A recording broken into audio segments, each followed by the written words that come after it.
For Tuesday, October 14th, we'll call to order at 6:36 p.m.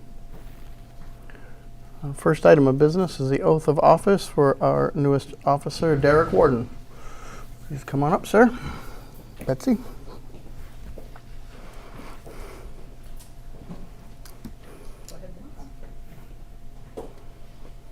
Raise your right hand. I state your name. I, Derek Warden, Do solemnly swear do solemnly swear that I will bear true faith and allegiance that I will bear true faith and allegiance to the United States of America to the United States of America and the Commonwealth of Massachusetts, and the Commonwealth of Massachusetts, and will support the constitutions and laws thereof. and will support the constitutions and laws thereof. I will faithfully and impartially I will faithfully and impartially discharge and perform all the duties incumbent upon me. Perform all the duties perform all the duties incumbent upon me incumbent upon me as a patrol officer as a patrol officer of the town of Erving, of the town of Erving. and will obey and be bound by Will obey and be bound by such laws, rules, and regulations such laws, rules, and regulations as are or may be as are or may be from time to time laid down from time to time laid down for the government of the Erving Police Department. for the government of the Erving Police Department. Congratulations. Thank you.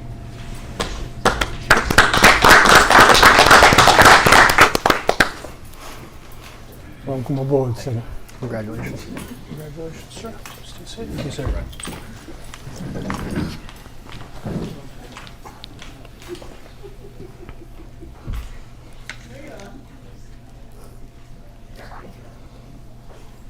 Thank you, Chief. Thank you, Bets. Surplus equipment request, school department third read after a while. There was a brief pause, yes. So this was, we had asked to make sure it was available to everyone in Correct. town, in town departments first, and so they went through that work. Correct. And so what is here on the list now is what is left. In full transparency, the departments looked at it and it did not meet their needs for what they were looking for. Okay. And so what was on the list remains on the list. There's some items that were noted in their descriptions, and all the supporting pages were in the packet as being ripped or broken.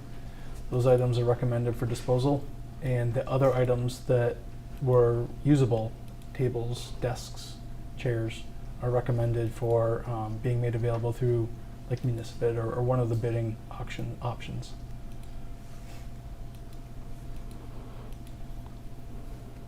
Any questions, comments, motion? None. I'm all in favor of having them go out to auction through the bid process. My question is, will the value justify the amount of time and effort it will take on the town's behalf? So with the current dollar amounts that we have, it does not require legal advertisement. It just requires making them available if you so choose. So what we've done in the past is set a time frame, made them available in the around town. So if that was your wish, I could make them available. But we would make them available through a bid site so that folks could go on, we can keep even a low dollar threshold on them, and people will bid to the value that they think is appropriate.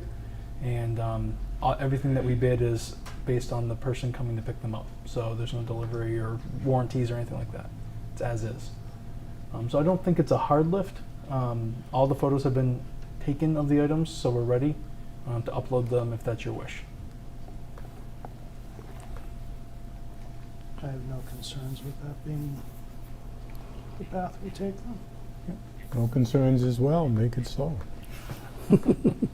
Just gonna vote to make it surplus. I will make a motion to declare the items listed as is to be declared surplus and to be offered up to be available via the bid process. Second. Well, for an amendment or disposed of as appropriate. I will second your amendment. Okay. All those in favor? Aye. Thank you, gentlemen. Review and issuance of the order of taking for easements regarding the Church Street Bridge project number 612982.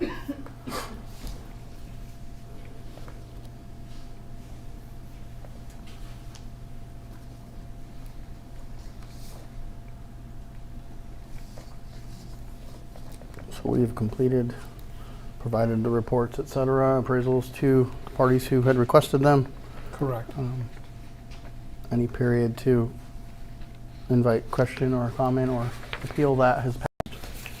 Correct. We have to So- offer 30 days. Yep. And I sent the initial copy of the reports and notice of your intentions on September 4th. We had a slight change on the meeting date because of yesterday's holiday. So we sent a subsequent notice on September 16th, just correcting the date, but everything else remained the same in that initial notice. So the 30 days has passed, and they have the same copy of the just compensation report that's in your packet. And to date, I have not heard from anybody. I don't believe Glenn's heard from anybody. And you were made aware of tonight's meeting.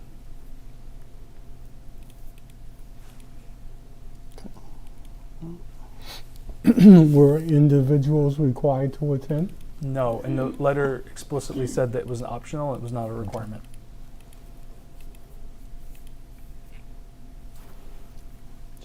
Sounds like we're ready to move forward. Yeah, Another the step. order of taking has one amendment on page 2. It's redlined from the one that was in the packet. I'm just adding, and for purpose of permanent overhead utility relocation and permanent utility guide wires. Mhm. Just a slight clarification. So we don't need to read the order. We can just read the motion with That- reflecting the order as That's how we've done it. in the amended, past. right? Yeah, okay. Correct. I will make a motion to approve the order of taking dated October 14th, 2025 for the temporary and permanent easements listed for the Church Street Bridge Replacement Project 612982, or take any other action related to this approval. Second. All those in favor? Aye. The final version of that order is next to Selectman Bembury, and it does require a notarization, so the notary book is available for you as well. Okay. We can do that at the end of the night. Sure. Yeah. Okay. Let's see. Review of meeting minutes. We have September 8th, September 9th, September 29th, and October 8th. We do not, did I miss one? We do not have September the, 22nd, and we don't have the 23rd. right. Did I say that wrong? So we have September 8th, 22nd. 22nd, Yep. Mhm. No, Mm. 23rd. no 23rd, 29th, Yep. And the 8th. and October 8th. Correct. I make a motion, we accept the meeting minutes, select board meeting minutes of September 8th, 2025. Second? Any discussion? None. All in favor? Aye. I make a motion, we accept the meeting minutes as written, September 22nd, 2025. Second? Any discussion? None. All in favor? Aye. Make a motion, we accept the meeting minutes as written, September 29th, 2025. Second? Discussion on that one? None. All those in favor? Aye. Make a motion, we accept the meeting minutes of October 8th, 2025, ZBA appointment / executive session. Second? Any discussion? All those in favor? Aye. Aye. Thank you, gentlemen.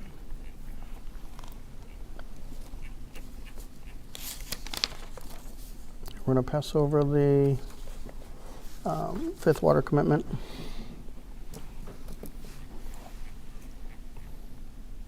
Which brings us to review of the snow plowing policy draft first read.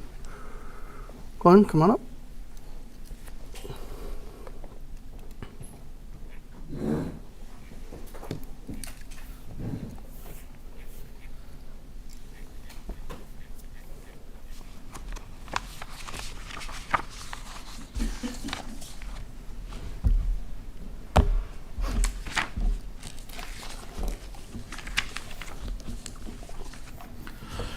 Evening, how are you? Good, how are you? Good. I know this has been a topic for a couple of years, anecdotally, just about needing to have a better policy about it and safe practices, et cetera. So the team worked on getting us started. So this is the first draft. Our Second IT draft. department's here a little slow. So, yes, we've been talking about this safe snowplow policy for years. I know the board has always been very supportive of the efforts that are put in by the highway department to keep roads safe. Even extended hours, we've been asked to find ways to change that because it is exhausting. It turns into safety factors. So we've started working on that. We started with Maya. Maya didn't have any recommendations. This is probably one of the only policies that they did not have any recommendations on, but would like to see whatever the town does put in place for a policy and to push out and try to help the other towns maybe save a life, save some fatigue issues, whether it's accident, health-related issues, or whatever. So they're looking forward to what we come up with also. No other towns have it. The state has a state plow policy, not for their vendors, just for their employees. But it's a lot longer of a distance of working than what these are, with a lot less rest. So we've gone over this a few times, 2 different scenarios, and thinking the mandatory breaks every couple hours. We used to take breaks in the vehicles, whether it was a nap, pull over the side of the road, 10, 15 minutes, come into one of the town buildings, 10, 15 minutes, take a quick nap and move on. With this policy, you're gonna be required to actually move around for the break period, not just come in, sit down, take a break. This is all about keeping moving, also. So what we've come up with is a snowplow policy not to exceed 12 hours of continuous plowing at a time, and then a 12-hour rest period afterwards. I think it's probably at the safest point. It gives people ample time to, get home after their 12 hours, take a break, get something to eat, and take a nap. Before, we looked at them as an 8-hour off after a 12-hour. Well, by the time you get home, we have some employees that don't live in town. By the time they get home, unwind, get something to eat, say hi to their family, you're probably time for only a few hour rest. It doesn't put you any further ahead than probably what you were as if you just stayed at work. So we're really looking to go towards just 12-hour on, 12-hour off. We run into scenarios that, what if the storm happens halfway through your regular 10-hour day? Well, halfway through your regular 10-hour day, you weren't consecutively sitting in a plow truck. So you'd be able to start your 12-hour plow shift at that point. The other staff would go home, get their rest, so when their 12 hours came up, they would be in fresh, ready to go. I've plowed since I was 18 years old, and I've plowed for the state, plowed for the town for 18, 19 years now, and it's just something that we knew and just did. You came in as it started, you stayed till the end, and afterwards. Just because that's the way it's been done historically doesn't mean that's the way it should be. Every one of our staff have family to go home to and want to go home to safely. So, any questions? Fire away. So I'm just going to say that sounds a little excessive.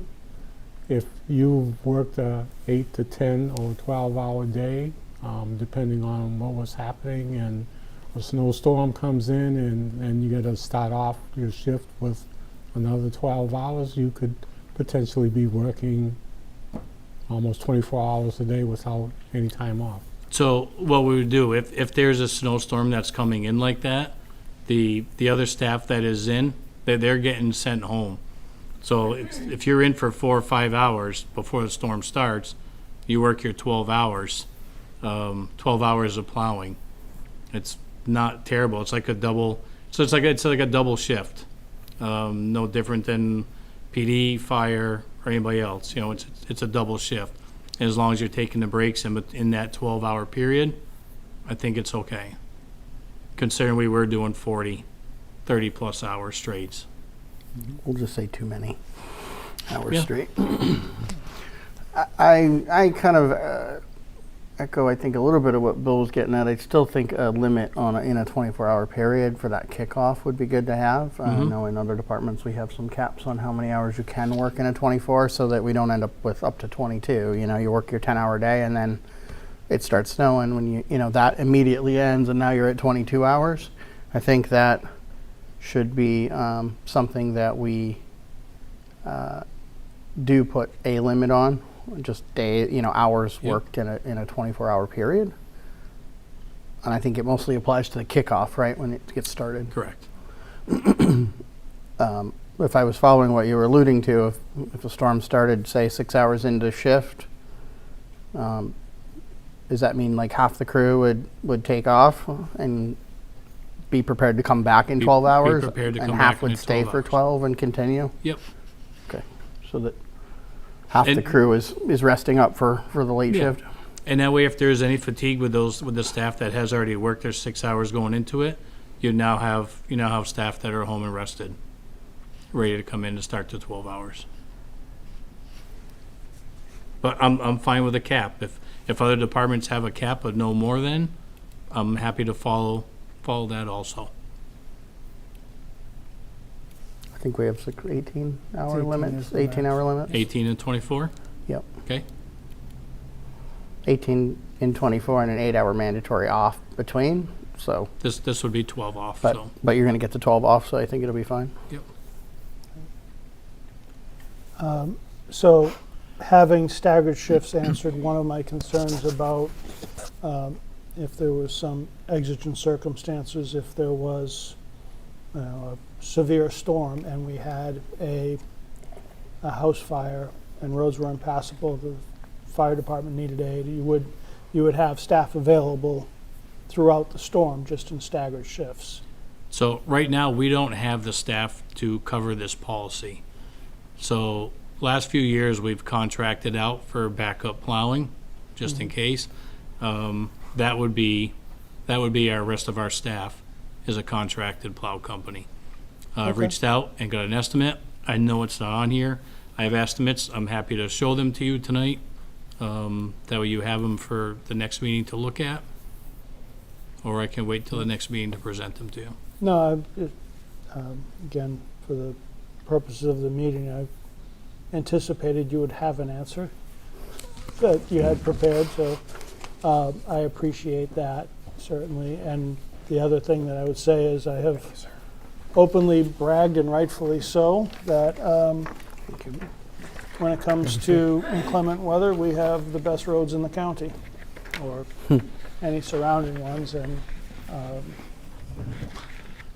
So that's been my concern also when we Safe- started talking about but- this. And first and foremost, safety is paramount. Mhm. We've got to keep our people safe. We've got to keep our roads and other, I don't want to see somebody have a medical problem because they're fatigued. I don't want to see an accident because they're fatigued. That is first and foremost. But I also know we are spoiled, and just, I'd like to see the level of service maintained as close as possible. And that was my biggest concern when we started talking about this policy thing, but this is how we did it. This is why we do it. This is what the residents expect, and, our safety personnel, it's what they expect. They get a call, they expect to be able to get up any road at any time. Whether we're in front of them doing it, they call ahead of us, say we're headed here. So with a private contractor being on board every storm, this is gonna be a trial and error year. But again, first and foremost, I think our staff needs to stay safe and rested. And I think we tried this model this year. I think the policy itself is a good working policy. I'd like to see it work with an 18-hour maximum and 24-hour, and use a private contractor. this year. They would be committed to every storm in order for us to keep rotation through on the policy. Maybe to expand on that, to execute this policy with the staffing currently, you'd only be able to cover about half of the town for 24 hours. Correct. So we'd be contracting not as a backup, but every storm Every to handle storm. half of the work. They would maintain one side of town. Glenn, have we used Johnson asphalt for Plowing? snow plowing? in the Yes. past? Yep. Yeah, used them a couple times last year during a big long storm. Are they able and willing to commit to any and all storms? 2 trucks, Throughout the any and season? all storms, yes. I knew that would be a question, so I asked it myself. Yes. There you go. And Obviously, there would have to be a contract if you all decide to do this. I'd work with Brian for a contract with them, and on their contract, I believe they have a minimum of 4 hours that was on here somewhere, which I don't think is unrealistic. That's if they get called to respond. Correct. Yep. And would they be willing to follow the town's policy and procedure? So I'd asked them that also, and they do have staff to rotate.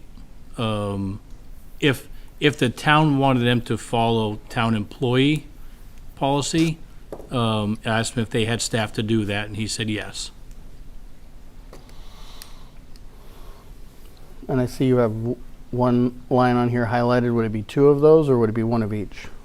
It would be 2 of those only in case of if they had a sander malfunction, Okay. then the other truck has it. So the need to cover the expectation would be 2 1-tons plow and sander. And sander, yes.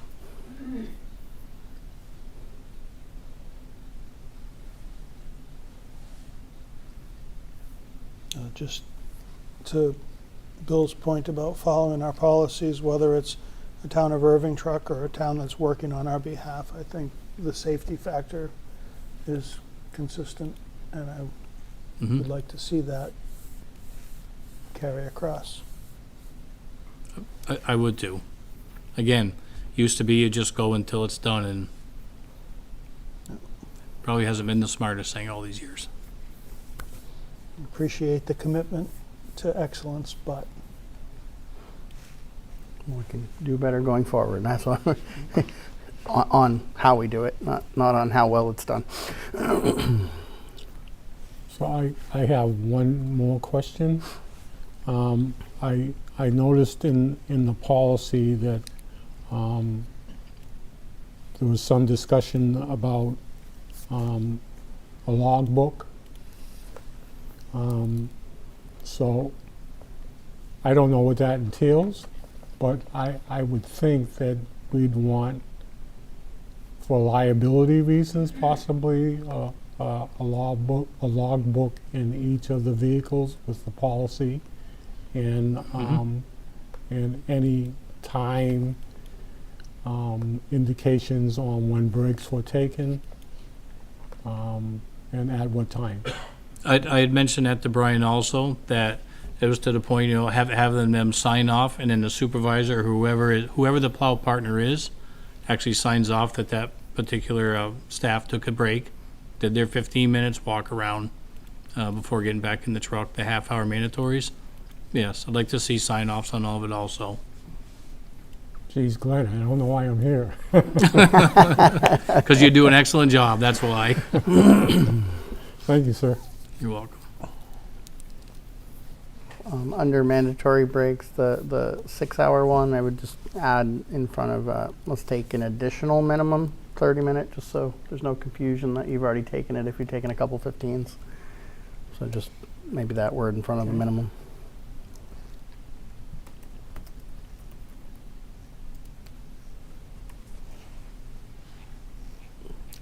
I know it's a first read, and we all had questions because it's a new policy rather than a changed one. Anything else for tonight for Glenn on this policy?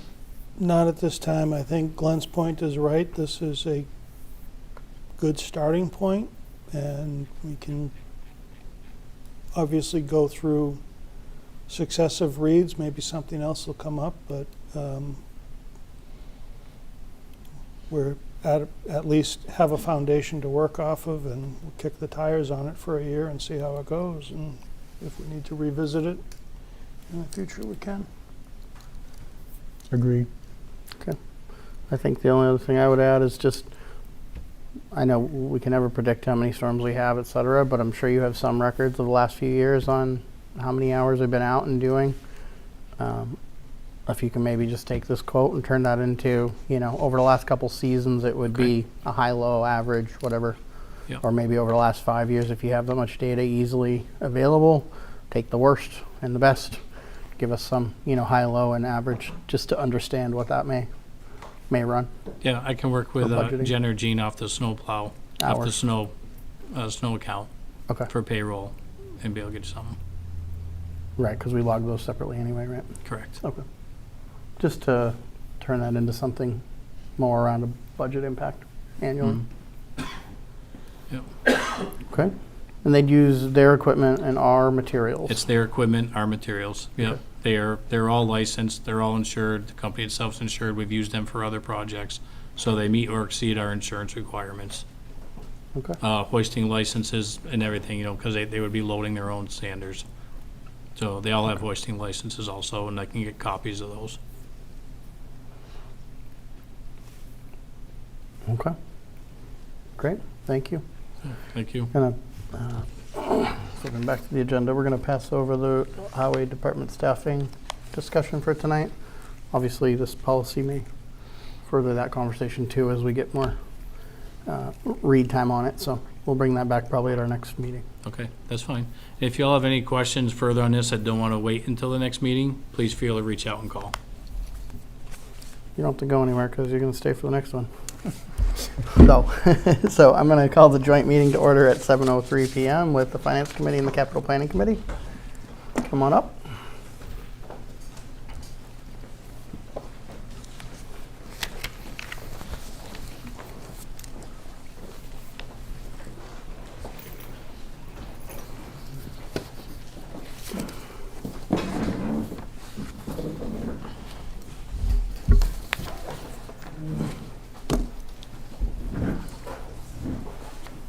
Do we need... Just realizing Brand doesn't have a device yet, and he probably doesn't have a copy of the document. I will print it up right now. If you can. Do we have that device available? No, has to be. No, I got some feedback that it would be good to survey the departments who've had them and how the equipment's doing before we order more. So we'll do that and then get something ordered. As I'm printing, how many?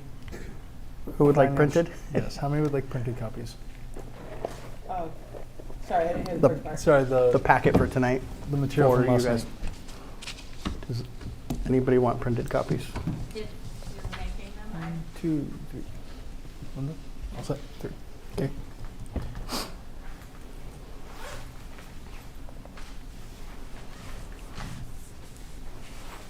We'll take a minute to get those.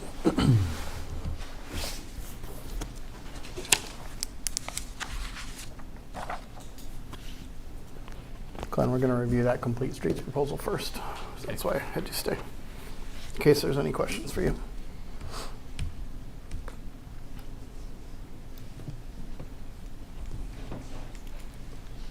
Okay,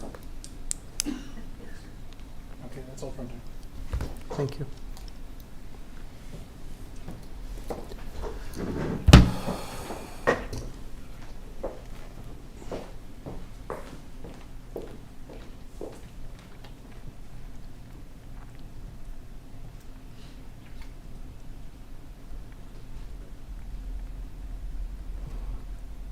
While he's grabbing that, just set the stage. It's in the memo he put in here as well, but capital planning in the budgeting planning process had recommended that the highway department proceed with getting engineering work for evaluating North and Church Street for the complete streets, for a complete streets, overhaul.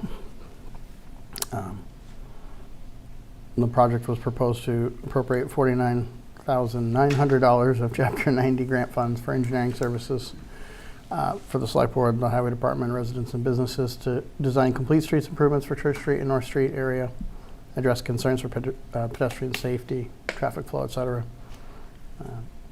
And then we would utilize that design and opinion of probable cost to seek further grants from Mass DOT to construct the improvements.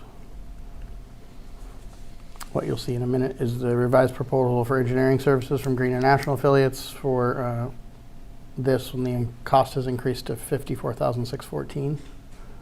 We do still have sufficient Chapter 90 to cover that Yes. if we want to. So that's really the ultimate question: is there anything with the scope, any concerns? And then if not, are we good to proceed with that additional cost? Or higher total cost. It's not really additional. We haven't started yet. Additional $4,814. If it was 714 now, yes. 614. It was 700. 7. Yeah. You're right. My math would be better if my eyesight was accurate. Wrong number. Need a different multiplication on that, do you? Yes. It is a 9, not an 8, so 47.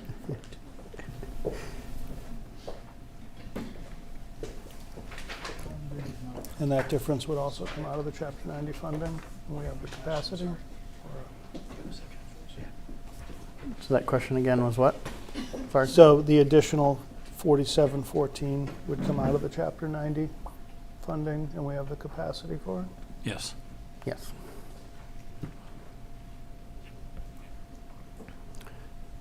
The scope of work hasn't changed from the original submission, correct? Correct.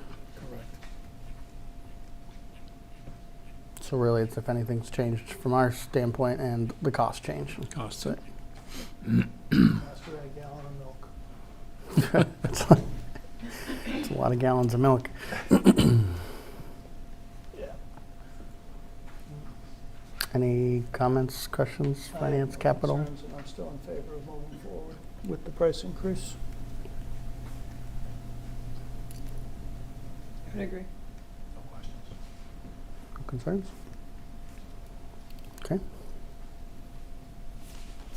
Is there a motion? I will make a motion. Oop. Bill, were you about to take it? Yeah, you can go. Go right. ahead, there's more for all of us. There's enough to share. I'll make a motion to engage Green International Affiliates, Inc. for professional engineering services for Phase 1 of the North Street and Church Street Traffic Calming Complete Streets Project in an amount not to exceed $54,614, and to authorize Brian Smith, Town Administrator, to execute all necessary agreements. Second. All those in favor? Aye. Thank you. All right, thank you, Glenn. Thank you. We're good.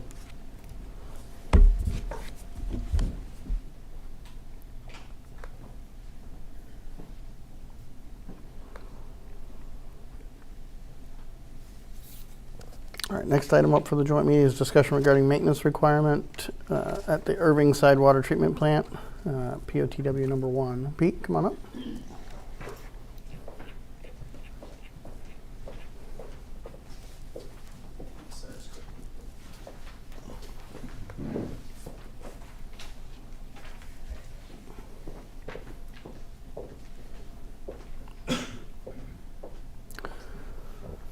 Welcome, Pete.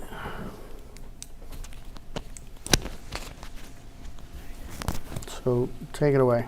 Give us a Okay, basically, there are two backflow devices down at the wastewater treatment plant. One, the large one, it's a 3-inch. It handles the water coming in off the town water system. That's our protection, so nothing backflows there. The other one is a 2-inch backflow device. That device is dedicated to an old well that is at the plant. It's not a public water supply well. It's non-potable. We've had problems with that over the years. Now, when we run it, it trips out, so we haven't ran it in a while. We prefer not to use it just because the water that comes in off the town system has more pressure. What we used that secondary well for was to hose down the tanks out back. And like I said, lately, we found that the main town water supply system gives us more pressure. The cost, as you can see, the cost for lists here, for the 3-inch, it was the $9,800 and change. The cost to do the 2-inch, I really believe that we don't need this system because it's not a PWS. We can remove it.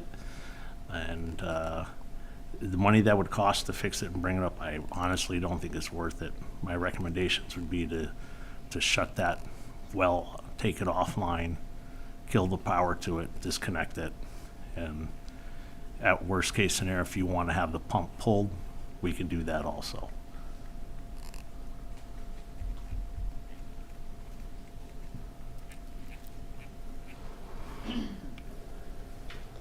Pete, can I jump to the latter, the 7,200? And correct me if I'm wrong. I know, I remember years back, we had some issues with the well down at the Erving Usher plant. Correct. And once it was closed, we couldn't open it back up Correct. after a certain amount of time. And I understand your recommendation is that we don't really use it, We don't. but It was there. closing a well, just because we don't use it and not maintaining it will further deteriorate it if we want to use that same well in the future. So I'm just So trying the well is, it's not a drinking source. It's not a PWS. It is not overseen from like DEP. The well, back when these plants were built in the 70s, 75, a lot of them had little secondary wells to save money from paying for water to come in, because at the wastewater plant, we do use water. All the machines use water. We use water to hose down the tanks, and that's the only thing that we use this one little well for. And then, like I said, the issues that we've had with it over the years, it was more feasible for us to use the town water system. Because the amount of water that we actually used at that well was about 5,000 gallons a year. So you're talking like $30. So to me, it isn't worth putting the money into it. We don't need it. It's not a drinking water source. It never will be. So my recommendation would be that we just shut it down. Take it out of the loop and just continue what we've been doing for almost the past year. Is because every time we turned on this well, it would run for a little bit and then it would trip out. And then after doing more investigation with it, so there's something wrong there electronically. It's the original well pump, as far as I'm aware of. I believe one of the expansion tanks are shot. So, I mean, to bring it back up and running, there will be a good source of money. I really don't think it's worth doing. That's So why. you see no viable use for that well anytime in the future? It also could ever be used for is to hose down a tank, water the lawn, that's it. It's not used inside for any, like I said, any potable source. You can't drink it. We don't use it for sinks, anything like that, because it's never tested. Thank you. PWS, for those that are not familiar, public water supply. Right. Excuse me? I said PWS is Yes, public water public supply, water for those who supply, are not yes. familiar with that. Oh, sorry. Just in case. So my question, I guess I understand it's not used for a public water supply, but if we discontinue using that, are we putting an additional burden on the actual water supply that the public is using as potable drinking water? And in a time when we're we're experiencing drought conditions now. Does the public water supply have sufficient capacity to be your sole source to do what you need to do and provide the service to the community? Absolutely. Like I said, we figured out how much we're using a year when that was running, and it was only like 5,000 gallons. So that's minimal. That's I wouldn't even be concerned about it. When did you use it last? Roughly. I would have to check to see, because when it would trip out, we'd have to reset it. So if I wasn't the one out there hosing the tanks and it tripped, I'd have to ask. I can find that out for you, though. Do you have an estimate? I mean, is it used last year? Is it used this year, 5 years ago? Maybe the beginning of this year, end of last year. All right. So it's been being used. Yes, but it's, like I said, it's not reliable. You go out there, you run it for like sometimes just 5 minutes, and it trips out. So it's been going. You know, and then the backflow devices, they're old. They're like the big one, the 3-inch one that I would like to replace, that we have to anyways for the town water supply. That's the original. That's been there since I started. We've rebuilt it multiple times. It's just so worn out. It's not passing backflow testing.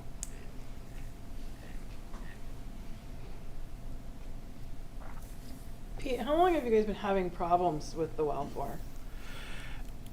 The one that's been tripping out and that kind of stuff. Is that recent? Has that been ongoing for a couple of years? It's happened before in the past, but if we're out there running it for like nonstop for an hour, it would trip out. But recently, you know, it just does it more actively. So when it does trip out, so what happens when that does trip out, it automatically switches to the town water supply. So if you're out there, you start, trips out in 5 minutes, all we feel is a little fluctuation in the water, then all of a sudden, boom, we got more water pressure because it automatically switches to the town water supply. You know, the last time I was out there hosing the tanks with it, it tripped out on me. That was probably, I don't hose the tanks that much anymore, but that was, you know, 5 months ago maybe. So it's never been looked at as to find out, like, for sure what's costing this and what a cost to repair would be. No, like I said, I don't do wells for a living, but I'm pretty sure we'd have to replace the pump just on how bad it's been acting. I went down and you can knock on the expansion tanks. There's 2 of them for that system. And they make a certain sound if you know the bladder's shot inside. So I know one of them's shot. The other one I can't really tell. You know, and then the backflow itself is another, like I said, $7,200. So, I mean, I don't think it's cost efficient to fix it all. And I could go get a price if you wanted for the pump, absolutely. I just don't, We prefer, and I think it's better for us to use the town water system. So if I was following what you started with, the purpose of these wells when they were built with plants, wastewater plants, was to save the cost of buying town water? Correct. For And- this purpose? Right, and we were, like, we figured out, me and Darby sat down and figured out, we figured roughly 5,000 gallons a year. So, you know what our cost is. I mean, you're talking $30. So I think if I'm following your point is even for the $7,200, it'll take a long time to get our money back Correct. in the water cost savings that we'd pay the water department to get the 5,000 gallons a year. Right. And it serves no emergency or other backup or benefit Nope. to the town. If we discontinued it, and you may need to look at this, but if we discontinued it, capped it, didn't cap it, closed it out, whatever that may look like, can we reopen it, add it again later? If it's not a DEP licensed public It's- water supply, then is there any restrictions on No, having you- it you again in the could- future? You could put another one in. I mean, there'd be some permitting probably to put a new, if you went to a whole different spot. But you could you could leave that pump in there or pull it and just leave the shaft there. I would imagine you could just put another pump in. It's, like I said, the water can sit in there. It's not a tested water because it's not for consumption in any way, for washing hands, drinking, etc. It's, like I said, my recommendation would be to discontinue it. Can we check with DEP and see what the procedure is for closing it and reopening it? It If we would, wanted to, for closing it, for closing it and reopening it? so at the Usher, because it was a PWS, Mhm. DEP required that we pulled it and cap it. Because there was so much discussion about trying to use that, so that's what happened there. This is just a town-owned well, it's not a PWS. We can pull it, we can just put a hard cap on it, so if you ever want to try to use it again, then you just clean it out, put in a new pump. But Do can we, I understand all that, but can we get a ruling from DEP whether that's the case? Yeah, I mean, I've spoken with some people, because it's not a PWS, we can definitely close it and shut it down. So who oversees it? If it's not DEP because it's not a public water supply, then who oversees permitting? If you needed to put a new well of this type in tomorrow, how would you go about it? I think if I'm following what Right. if Bill's it's- getting at, I- he's like, who's the regulatory body that would determine whether you could put one in, and then can we contact them and understand what does permanent closure look like to them, and what is disuse that we can reuse at any time later without a further permit? Okay. And I don't know who that It- body would be. My guess would be through the Board of Health, but Okay. I can find out for you. That's what I was thinking, because it's non-potable, but it's, so Right. it's not DEP, but it's still a Board of Health issue. I would imagine that would fall, I don't know what, like if a farm was to put in a well, but not for drinking, just for whatever. Irrigation or something. Irrigation, Go through the Board of Health. I think that still would fall under the Board of Health, so I can find out. Would that make sense? Yeah. Yeah. Find out if they have any regulations or whatever on a temporary, or an indefinite closure, or may you reuse, and a permanent closure. Okay. Does everybody want to understand either what would it cost to fix the pump and stuff, or what does it cost to discontinue it, to have it pulled out? Or both? To make a decision on the secondary? I feel like if we're gonna close something, we should remove all equipment associated with it.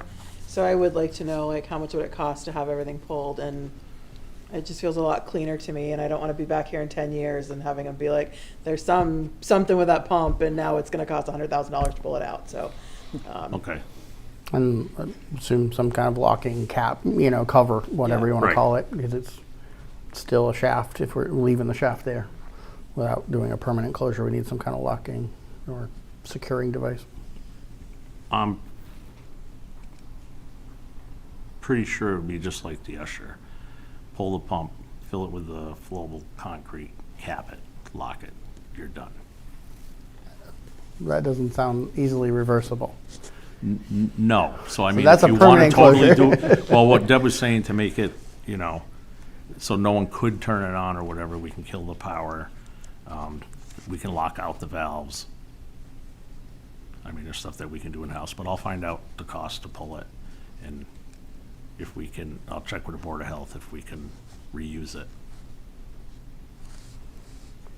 And I think the cost differentiation there is just on whether or not we're like concreting it and making it permanent, or we're just putting some sort of Just safety a cap cap. on it. Yep. That we've removed the equipment, it's not in use, but it could be, revitalized, reinstated at some point. So we'll want those, those two costs, permanent and semi-permanent closure, Yeah, equipment removal. but equipment removal for both. Right. Mhm. And any other guidance you get from Board of Health, obviously we're gonna wanna know what they had to say, and if there's other things they would require, then obviously make sure those are in the costs. Okay. So all agreed to kind of hold off on the secondary. We'll come back with further info on what to do with that well and make that decision then. Agreed. Sounds good.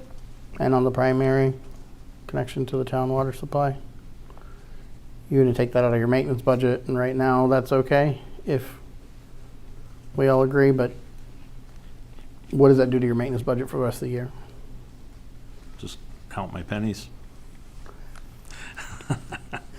Does it deplete it though, or do you have money in there still? I don't know what your budget is for that line specifically right now. There's still money in there. Okay. Any concerns with proceeding with that one? Questions? No? All right, proceed with that one.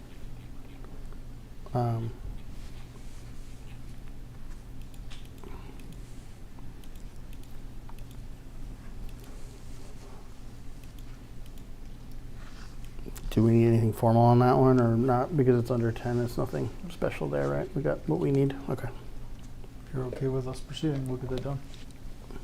No concerns with proceeding? I mean, No. I'd like to see it. Proceed with the primary with the 3-inch. Yep. All right, I think that's all we had for you. Unless you have any questions for us. All right, All set. thanks, Pete. Thank you. Yep. Next item for the joint meeting was review of the FY27 budget planning calendar and guidance memo.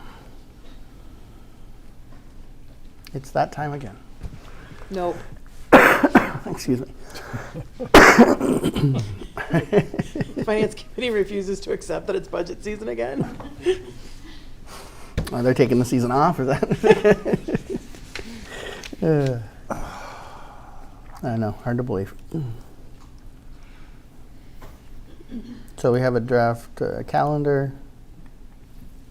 And again, here we are. If there are any comments about the dates and times and what's on there. Can I walk through some of the placeholder dates I put in here to make sure that I don't want to surprise anybody, so I can draw your attention to them? If that's helpful. Is that helpful? Okay. Looks And I like also want to yes. make sure I didn't misremember what Capital told me, but there's a good chance that I did misremember something you told me. So, so depending on whenever you're ready to release your guidance, hopefully it's the month of October. So I've suggested next Wednesday, the 22nd, hoping that gives us enough time to finalize what we need and get it out to the departments. I always hold 1 or 2 workshops with the departments and boards and commissions to explain things that doesn't impact either of you or any of you. So I put those dates in there because they work with the town schedule, but I can change those if those are important.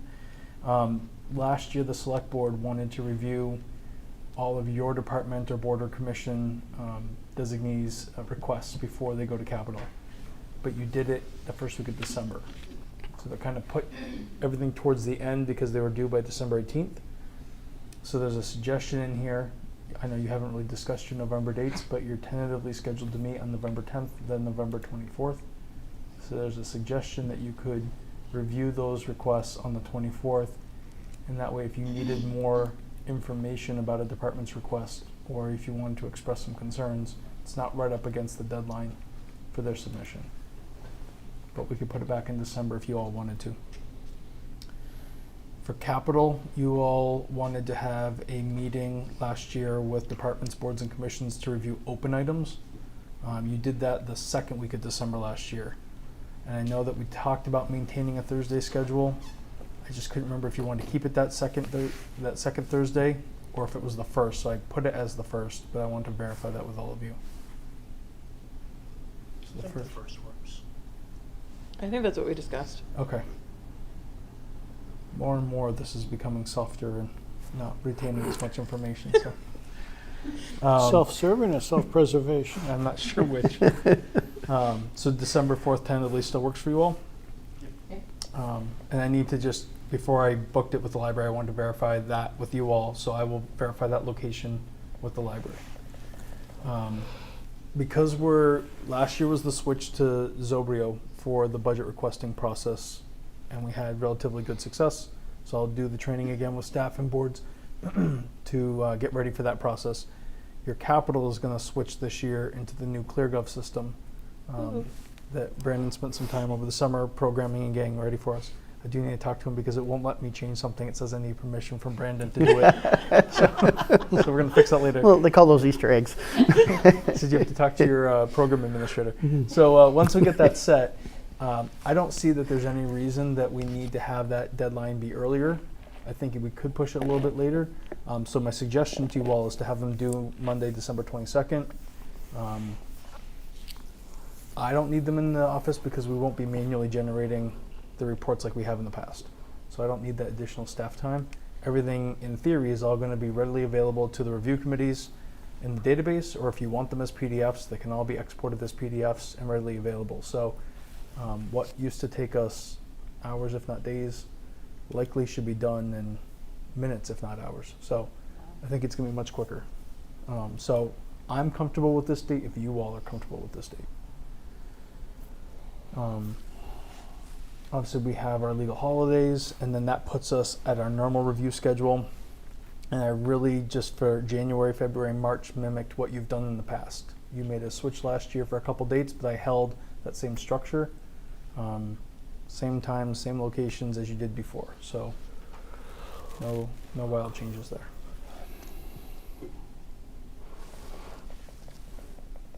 And so every other week, joint meeting reviews with all three groups for all budget and capital requests. And starting in January. And then board regular business and other departments regular business in the off weeks or different days. Correct.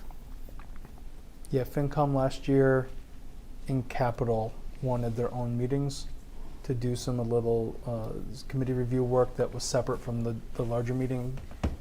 And so I maintained that schedule if that still works for both boards.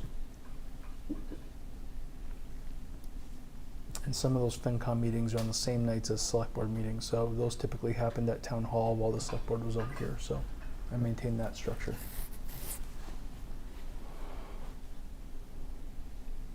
Does that work for capital and finance?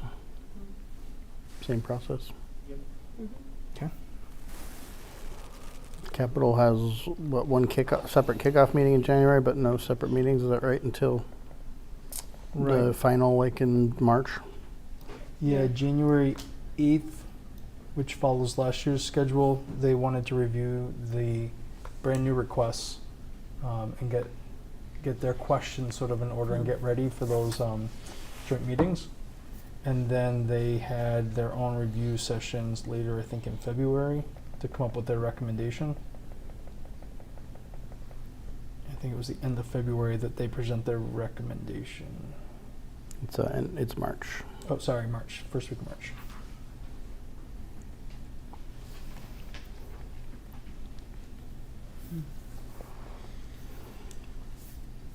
Anything anybody would like to see different, change, make sense, good enough?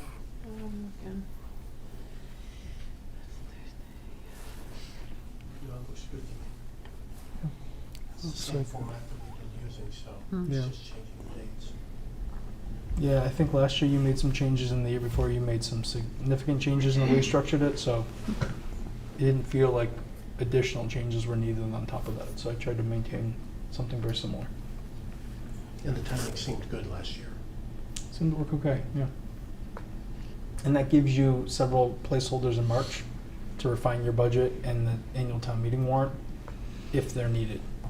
And if you don't need them, you've always said that you'll postpone them if you don't need them, so more placeholders. We need to try, and we'll just want to call out that the groups who come last in the joint meetings only have 4 days to get our answers for anything they have, because that's the end of that same week, so. That was, I'm glad you brought that up, that was a question or concern that was expressed last year. I don't know the best way to change that. If the capital planning committee is going to be reviewing and finalizing their recommendations, I don't know that we would want to have them just getting responses a day or two before. Well, as it is, finance is getting them the Friday before, the day before their meeting. Right. I mean, or the weekend before. Right, because FinCom's also meeting on Monday, so I don't know how we do it any better. Yeah. I don't think we can. I think That is one thing that Capital has done, is after the requests are due, the first cutoff, we usually will meet and go through them, and at least Capital will formulate all of our questions. And in past years, I've always then sent those questions out to the department heads. Right. So they can come prepared to their budget hearing Right, to answer those questions. And so Right. I don't see why Capital would do anything different this year. right. So while I know on paper it looks like it might only be 4 days, but at least for Capital, any questions Capital have had, they've had for weeks. Fair. So, That's fair.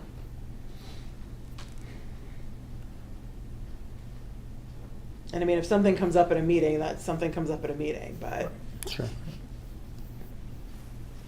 No, and I think if there's something that comes up in that last round of joint meetings and the department head is concerned about meeting that Friday deadline, then we can address it then. We can bring it up, and if we need to consider, something different for that specific question, we can discuss it at that meeting. Okay. I don't think we asked that. Difficult or unexpected of questions. So I don't think most are pretty prepared. And I think most of your departments now are either used to the process or because your meetings are all filmed, they've been watching the see what the other departments have gone through and what questions come up. So I know a lot of them prepare in advance to make sure that they have as much information as you may ask. So I'm not as concerned about that.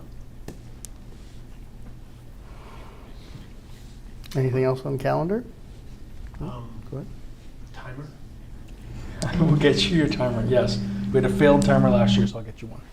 Yes. I'm going to put you on the buzzer and the shot clock. It's all yours. I get one of those ones. The what? Air horn. Good. Got to have a little fun while we're doing this, right? Can we just get like one of the little bicycle handlebar wee-woo ones? That Some little electric buzzer in this hot seat, and like, your time's up. I don't know which is worse, that or the air horn. Gotta have a little fun. Anything else on calendar? No? Okay. Budget message. So the first Guidance. draft memo you have is for capital. And again, I'm hoping I captured everything that capital gave me for feedback.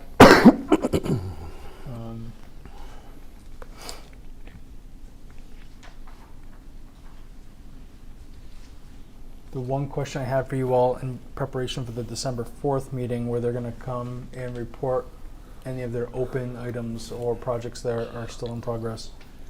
For those that have just closed their projects, is capital expecting the department heads to come and report out about completing those projects, or are you asking for reports to be sent to you about those closeouts? No, this is an opportunity for all the department heads to come together and to get Okay. out of their bubbles and see what is going on in other departments in town. Okay. So this is something that we expect all department heads, including the school, Okay. to be in attendance at.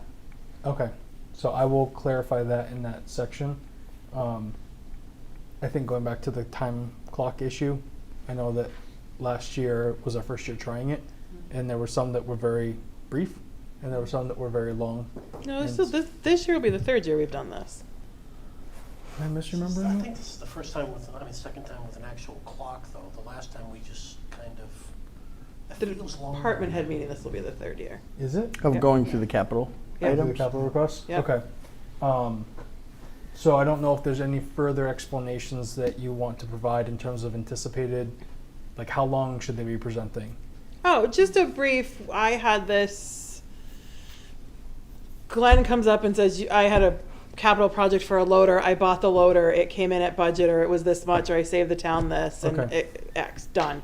Quick. Okay, thanks, goodbye. Okay. Or I have this project that's still open, and here's where we're at with the project. Okay. We're not looking for a give us the whole project overview and all that. Truly, just a brief. But you got some of that the last time, so Yes. I just want to sort of temper expectations on both ends. Yeah. Make sure you're getting what you need, but not having a 5-hour meeting when you really only needed a 2.5. Yes, it is not meant to stress the department heads out at all. It's just truly a brief, here's where we're at, or maybe we don't need this one anymore. So Okay. you can go ahead and we're gonna, ask that this be canceled and that kind of a thing. Got it. Okay, so I will. And all projects that were open as of the last time we did this. Yeah.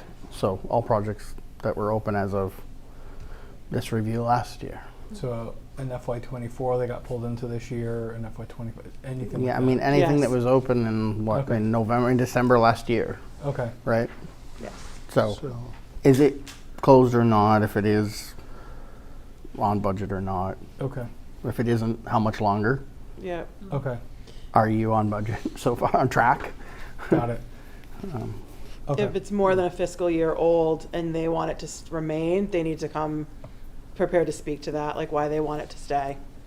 Got it. Why it's taking so long? Yeah, like what, like what's happening, why has it been delayed, and like Yeah. what's the intricacies of that.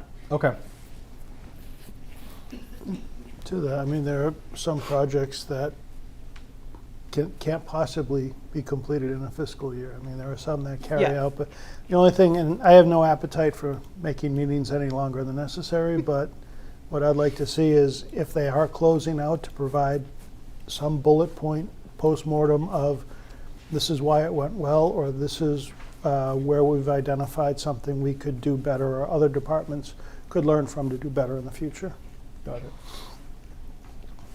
I think that's a good statement in general I- of their projects. We'd like that included in our message. Okay. But Okay. on an ongoing basis, and again, it's maybe broader than this, that'd be a good thing, that just what gets done when projects get closed out by all departments. What went well, what didn't, on budget, on time, not on time, not on budget, whatever it was. Just a quick summary. It doesn't need to be pages, but Correct. a We have paragraph. a drafted template of such a document that we can include with that preparation materials for all those. Because if they do those throughout the year, then they won't need to bring them to this meeting because they've already been done, for those that have been closed out. Agreed. Wink, wink. It's a tight timeline to do that now. Okay, we'll get all that done. That was really helpful. Thank you. I know there was a conversation about the value of a capital project. There's been no effort to propose a change to that, so I left it as the $5,000 definition from last year. Okay. I made the change in the deadline section, changing the word may to will result. So hopefully that's been clear. I left it highlighted from last year that you were expecting every board, commission, or department to go to their appointing authority and vet these project requests before they bring them to you. And I also changed that word may to will be rejected if that has not happened. Is that the correct guidance? Mm-hmm. Okay.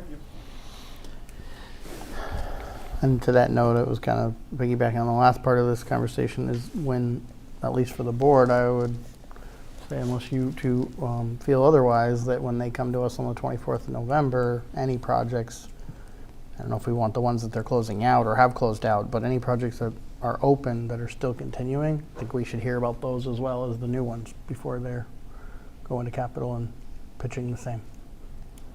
I'll add that to your guidance. Because it's about the week before, I think, so Right. before you go make the case that it needs to carry on and be extended for whatever the reason, I think we Right. should hear that and agree. Mhm. I agree. Okay. I didn't make any substantial changes to the body of the rest of page 2. Largely, those were significant changes you all made last year to the guidance about things that you wanted better details on, so I figured that was already thorough enough. We will be changing the project submission. Last year it went through Microsoft Forms, now it'll be running through ClearGov, so we'll be making that connection there. And Brian, the school has access to, because I know last year that was kind of a hiccup with a couple things.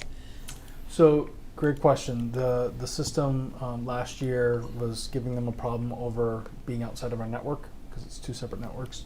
The ClearGov system should allow us to import in all of the users based on their domain names. So yes, Okay. they should have no problem accessing, but we will test in advance before lunch, so we'll be Okay. good.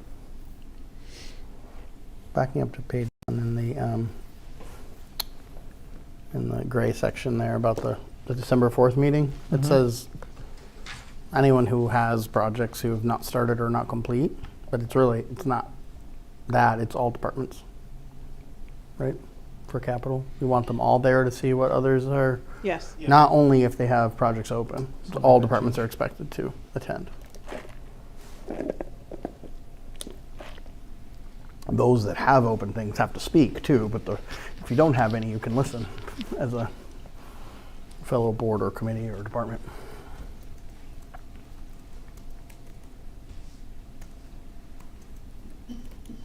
Got it.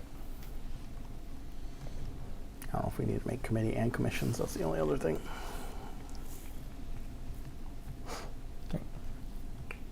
And I believe that last sentence goes against what we just said, is that we want them all there, even if they are just coming in to update us on a completed project. That's correct. So I would remove that last sentence. Yep, that was the purpose of why I asked, so that we can make that change, so I will delete that. Okay.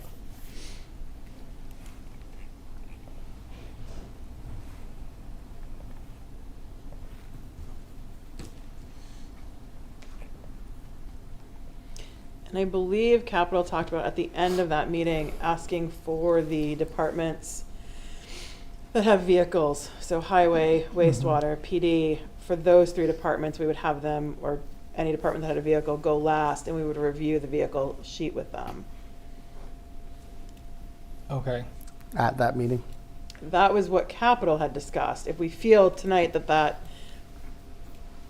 if we're concerned about running long and that just turning into a really, really long night, Brian's saying yes. So then maybe Capital needs to schedule a meeting with those departments to discuss the results of that.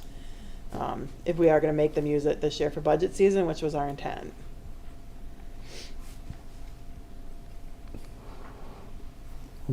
the board and I think finance committee have not seen that, so Okay. I don't know if it makes sense to have a night where they go through it and we see it too. I don't know how you all feel about that. So just do it as one big joint meeting? I'm wondering, how do I describe it? Can I call on you, Brandon? It's like a vehicle inventory rubric and thank you. Yeah, it's a fleet assessment as well, log and assessment of their current age, state, quality, whatever. That's been in development for a while. Yeah. And it's capital things mostly there to being Yeah. some way to measure. How do you say a fire truck versus a admin vehicle and assess their useful life and where they're at in it as apples to apples, but across the whole inventory. Yeah. So is that something you'd like to see the form and what it is that Capital's built and also see what the fleets look like with the department heads? Yes? Okay, find a different night on that schedule. I'll say what day would you like to add?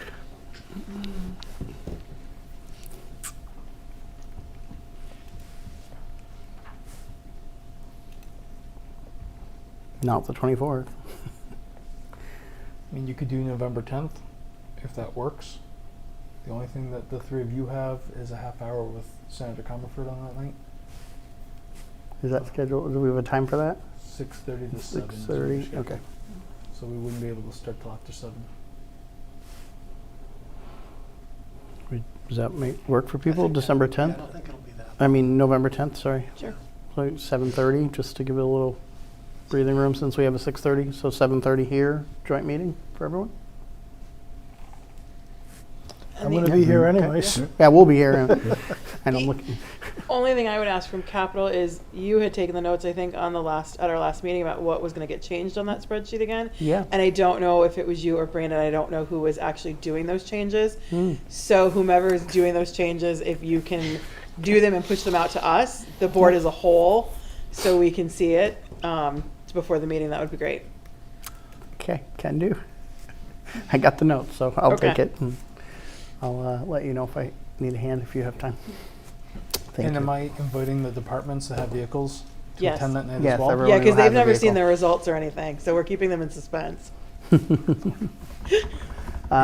If possible, I don't know if we'll, I think we'll probably be able to. You can also let them know that we'll probably find the time to add slots for missing vehicles because we didn't have enough for everybody before. Those rubrics don't have over 5 right now, and some departments have more than 5 vehicles. So for those, we'll try to get them all in there by that meeting as well. Do you need, I know when we met, I had the sort of logistical conversation with you all that Bets and I keep the fleet, and whether or not that should be something that we update. Is that something that you all need from us to do that step? I'll connect with you on Okay. it once I review the notes from that night Okay. and the meeting. I think it was clear from our notes what we needed to do. Okay. I don't know off the top of my head right now. Because Bets and I can get that for you. Okay. It may be at least a cross check that Yep. we have everything there. Okay. All right, we can do that. Okay, Okay, I've made so that we change to the can calendar. add that to the calendar. I love budget season. I feel like it takes half the year. It kind of does. All right, so that is now on the calendar. Okay. Okay, back to the guidance.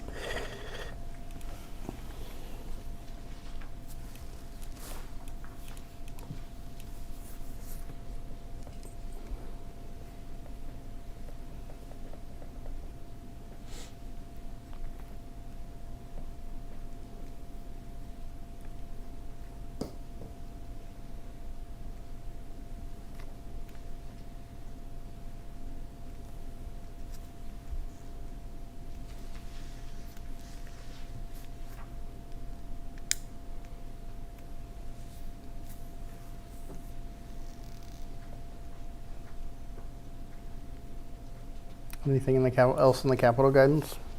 No, Good. sorry, I've already moved on to operational. That's fine.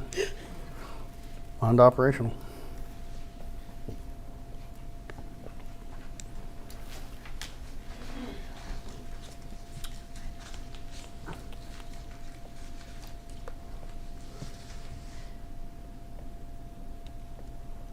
So I didn't make So- any substantial changes to this from your guidance from last year. Obviously made the updates. The submission process will look different than it did in the past. The financial aspects will continue through Zobrio. The narrative is also going to go through ClearGov. So we'll have links to both of those set up. But they had 2 different places to go last time for those 2 pieces. So they'll be putting it there rather than trying to attach it in Zobrio where we had some challenges last year. Yeah, Okay. that caused a lot of challenges, and that led to some things timing out and things not working correctly. And so we're going to avoid all of that. We're not going to have those attachments in Zobrio this year. So I'll have everything come in through Zobrio, through ClearGov in terms of a narrative, and I'll just PDF all of them so they're ready to go for you, and make sure those are part of your packets. Okay. So I think it'll be cleaner, and then you won't have to go back and forth. So. Just in the opening point there, we talk about it being level funded, but then we talk about understanding there's increases and stuff, and I think it's not clear, are we expecting level funded? Or are we expecting level funded plus contractual increases or fixed cost increases? Because that's 2 different things to me. Mm-hmm. And I want to make sure we're clear to the departments. Are we expecting they absorb whether there's a contractual or fixed cost change? Or are we expecting that those are in addition to level funded? And you just need to draw a distinction on that between what you were trying to draw a distinction last year was level fund expenses, not wages and salary. So when you say contract, are you referring to CBAs versus? Sure. Right. I think all of those, right? Are we including wage increases, whether they are step and grade or contract or whatever, or are we saying everything's level funded, or what is expected increases, if any, that would be submitted as part of the budget? Or is it level regardless of what the cost is?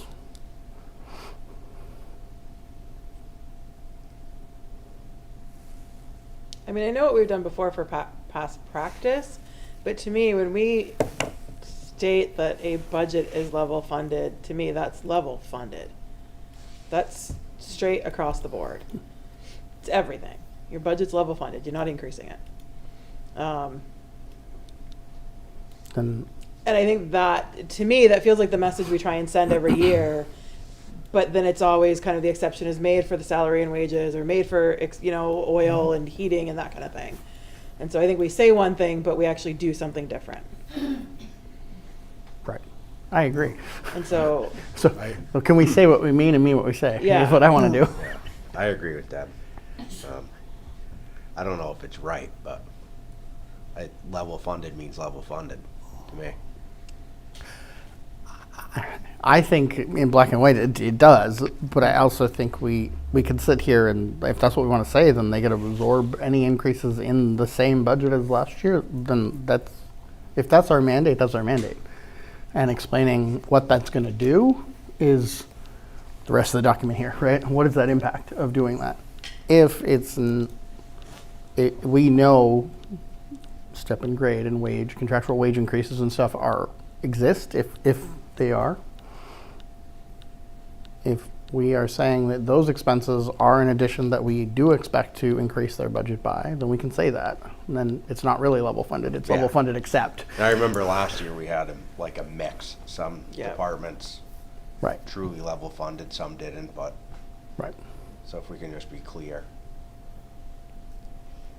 So really the question to the group, what do we want to say? Do we want to, are we saying that, and we could talk through the variety of different increases, I think, step and wage type, contractual, step and grade, whatever it might be, are the first known thing that we have. We talked last year about making sure we started up front if we were considering any market adjustment that would be a front end discussion and something that was planned in during the budget process. So, and I like that, the way that we did that last year, because it made me feel like we were thinking about it from the offset, from the beginning, and it wasn't this afterthought of, well, there's this teeny little bit left over in the budget, so we could do this, which I think is a much more respectful process for the employees, that we're thinking about them from the beginning.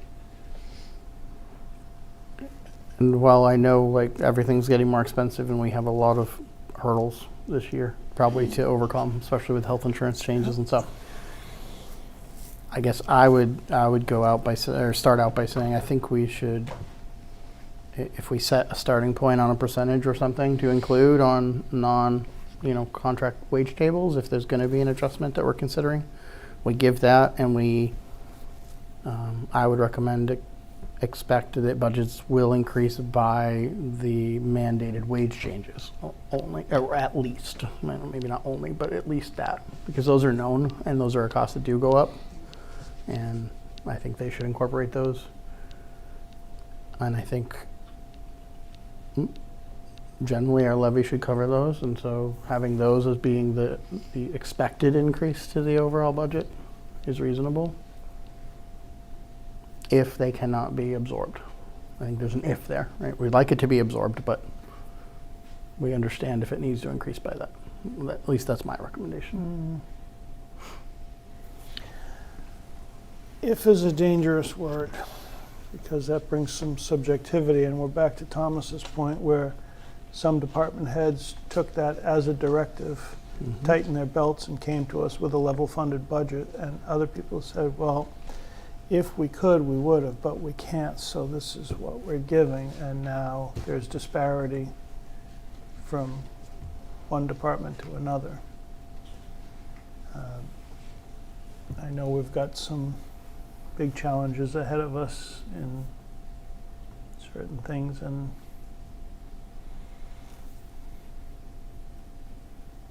I would say we either say we understand step and grade and collective bargaining agreements are one pool and all other operational costs will be level funded, or we say level funded, not, it's a two-letter word that's very dangerous. Okay, I don't like if.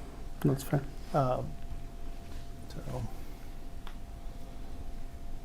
I think we have to recognize that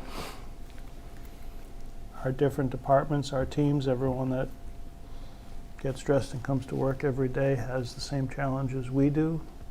So I would be in favor of that starting point of recognizing, wage increases, whether they're part of CBA's or they're our own town table, and operational costs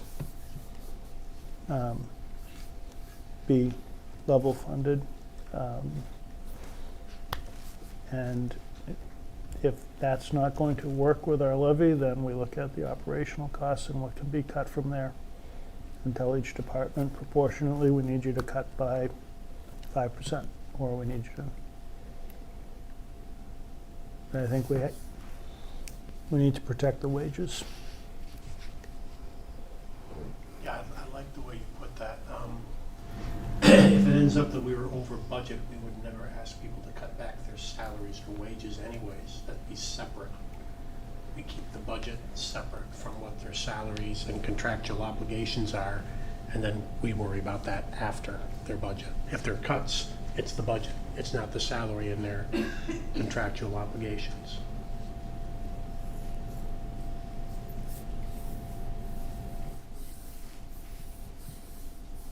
It sounds like we're all in agreement about that.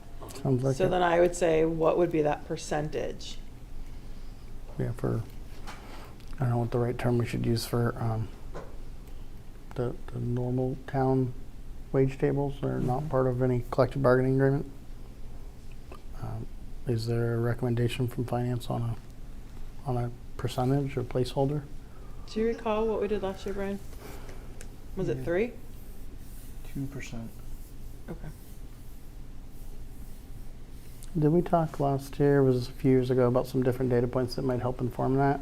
Yeah.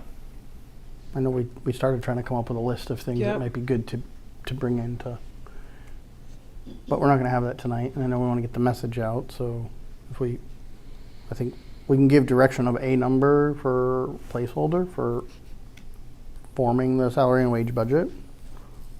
It's always subject to whatever we determine in the end anyway. Right. If you would like me to get the information that you're talking about, I can get it for you, obviously not tonight, but I can get that for you in short order, and you all can have a subsequent meeting to determine your rate. I don't think that needs to hold up the guidance. I think we could word it in a manner that just says that will be coming well in advance of the submission deadline, and we will update department heads accordingly. Okay.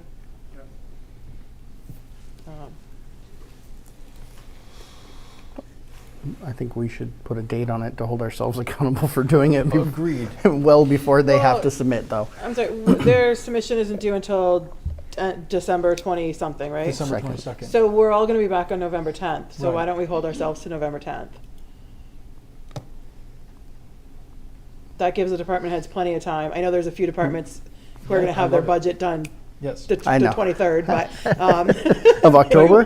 Yeah, exactly. If you made last year, you made that adjustment in December, Okay. and so for those department heads who started in November, they had already drafted everything. When Yeah. you said 2%, they adjusted salaries by 2%. Yeah. So it was all ready to go. It won't fundamentally change their work. Yeah. They're still going to go through the same process. They can just put a placeholder for what that number that you haven't given them yet, and as soon as they get it, they can just make their revisions. Yeah. Okay. Let's target November 10th. That's the last joint meeting we have Yeah, for the year so- planned. If we need another one, if we don't have enough data that day, that's fine. I wanted to make sure you had enough time to get different indices and stuff over to us, that's all. I will use the same approach that we used last year. Okay. That seemed to work. Get you those same data points, and Okay. get it to you as soon as possible, so you have as much time as you need to review. Okay. So, full circle, I think, in what is now FY27 operating budget request memo. The title on it is 26 still. The opening paragraph isn't, but I think it's ordinary expenses, operating budget ordinary expenses shall be level funded, period, right? Shall be. So, for me personally, shall is kind of one of those words that they could be or they could not be. So I'd like it to just say will be. Must be. Shall is actually a directive, it's not an option. As That was a legend. somebody whose job was based on Mass General Law, I can tell you shall carries a lot more weight to me than will. Okay. I'm Or just- must, Which right? I mean, find Or might. fascinating because Definitely both more than might, but no, shall, I mean, it's, to me, it's a law term, but it's must. Okay. Shall is you There will, is you are no- mandated to do. Yeah. Okay. Shall do. Thou shalt not. No. But it's I mean, we can use must, I wouldn't use will. Okay. No, that if shall is what carries weight, then shall it will be. It shall be. It Shall be. So I just in that open narrative, it would be really clear that ordinary expenses, or all operating expenses, or total operating expenses, really, it's total operating expenses shall be level funded within your lines, and not you adjust how you need to, but that total for ordinary expenses needs to be level funded. Salary and wage should be adjusted for a percentage to be determined by the 10th, and Yep. any collective bargaining contract, et cetera, step grade changes that are required for FY27. Under the ordinary expense budgeting, all ordinary expense budgets requests should be level funded. Again, I don't like the should. No. Shall. Shall. And I don't think it's should. Are you done? I'm sorry. I didn't mean to. First look to absorb them. I think it's really clear. They shall be level funded. Any increases that you want to make an argument for above and beyond level should be in the narrative and discussed at the meeting, not submitted in the budget. You created a new section in your narrative last year to address this. That was the requesting funds for new services or change in services. Mm-hmm. Or I think even in application we used it as substantial impacts or something of that nature. So, and I'm thinking specifically of the presentation from the library director Mm-hmm. who a great did level example. fund all of that, but then used that section to call out 3 areas that would be harmed. And then you had that information as you went through the rest of the budgetary process to make certain adjustments. And I don't want to call out departments, but there was, aside from that department, there was one other department that did a really great job in explaining those kind of things. Yeah. And I think maybe if other departments review those, they'll see a crystal clear example of what we're looking for. Okay. Because they highlighted both what would happen if they had to reduce their budget or if they couldn't make an increase, and the impacts that would have moving forward. And that was very helpful throughout our process. Agreed. I think referencing one of them as an example, if people, it'd be good to put it in here to say, for reference, if you want to understand how that should look, there's an example from last year that was, submitted according to those guidelines.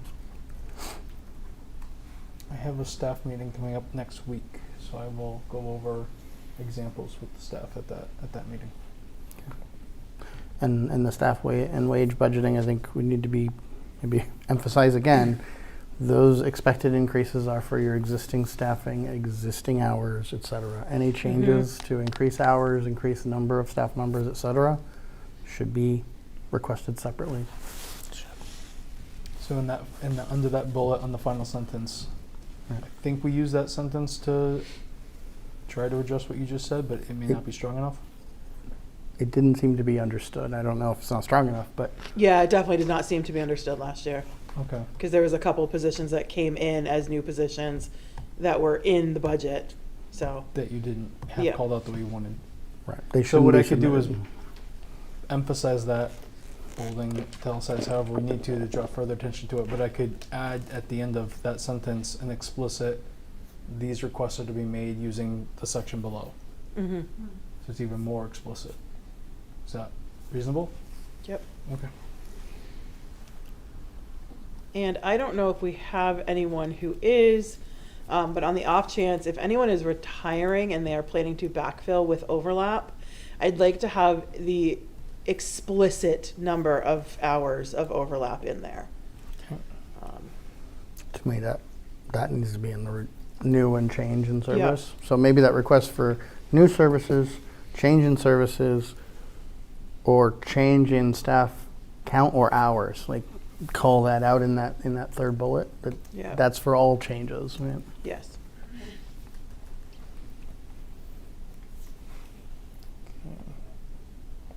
Writing change.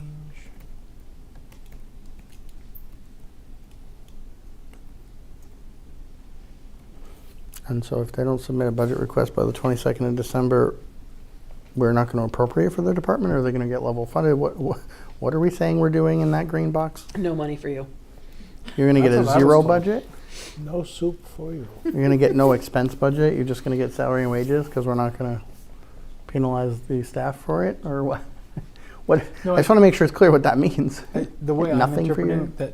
that is what I heard from you all, is that you wanted it to be that firm. But to me, if there's less manual manipulation of all the information coming in to prepare it for your review, I think the focus in the office can be transitioned to following up with people and wondering where everything is and making sure that we're getting closer to our deadlines.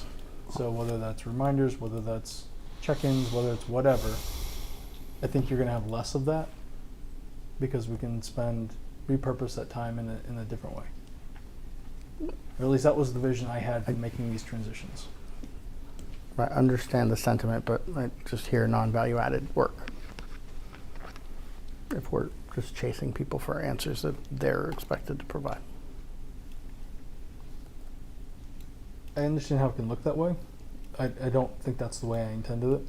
It was meaning more, there are some people who are not well experienced in this. They don't understand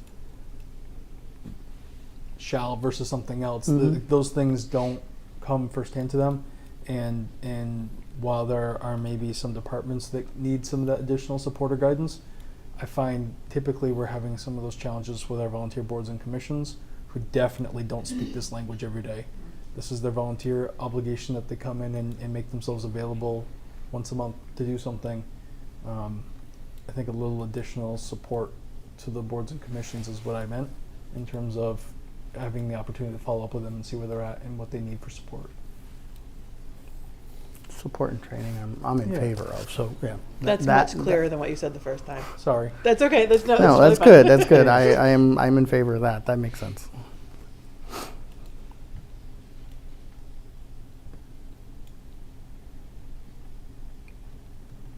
So is that statement really meaningful? I'm just going to ask again. Please note in the green box on the operating budget guidance, does that make sense? Do you think that makes sense to the recipients? I mean, yeah, I think that department heads have to know that there is a firm deadline. It has to be done by this date. Okay. I mean, That's fine. That's shall for me. When I'm reading that whole sentence, it's just a shall thing for me. So as long as it makes sense to everyone else, then I'm not worried about it.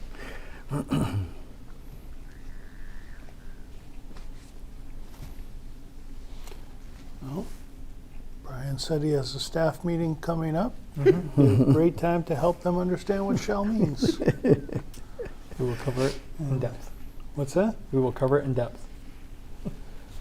Any changes to any other part of it? We have the narrative requirements. Do those work for everyone still? mm-hmm. I think again that fifth bullet on page 2 there, we should expand it to be changes in hours or staff count, Okay. as well as services. It's probably new or changed to staff or services.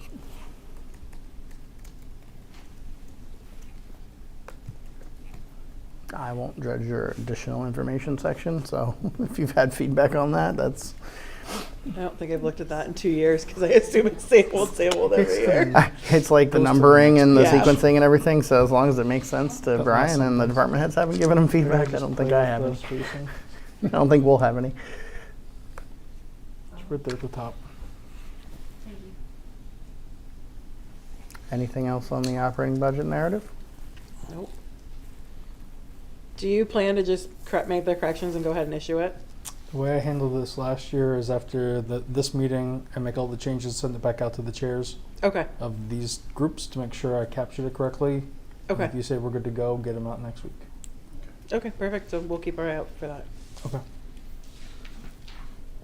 Thank you all. If you don't hear back from us by, what date did you want to send this? I said the 22nd, but my staff meeting's the 21st, so ideally I'm going to at least go over the drafts on the 21st, and if there's any final tweaks, I can make them later that day, but at least that way I had a chance to sit with the department heads and answer questions, and then they can get the official guidance. No, if you haven't gotten, can we agree if we haven't responded by the 20th, he's good to go? Yeah, Either hears from us, or Okay. if you don't, it's okay. full Okay. send. By the 20th, full send. Full send. Shall, it shall, shall be, Shall be yeah, sent. shall be done. All right. Thank you all. Okay, that's that. Mhm. Was that it for the joint? Oh, I'm back here. That's all I had. Maintenance, yep. Okay. Anything else for us? Okay. We'll wait to follow up on the second well conversation with wastewater, maybe on the 10th, if not sooner, but may just carry it till the 10th if it's not time sensitive. All right. So we'll have a joint meeting on the 10th. Okay. I think as long as we have the other one in process, Yeah. I think that was the most critical one. So. So we'll plan to bring that back as well for our joint on the 10th. Okay. Are you guys going back to regular session? We are. I make a motion to adjourn the joint meeting with the Board of Selectmen, and they will return to regular session. All those in favor? Aye. Aye. Thank you all for joining us. That was 8:17.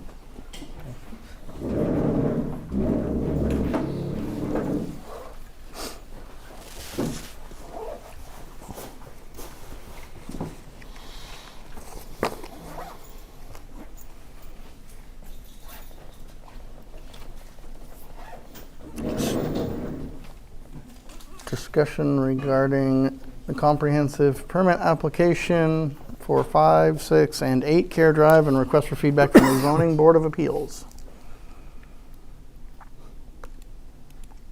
So there should be an email in your packet, and this was a request sent by Glenn Johnson Musad, our town planner, on behalf of the ZBA chair, seeking feedback from different boards and commissions and departments that would typically weigh in on local permitting.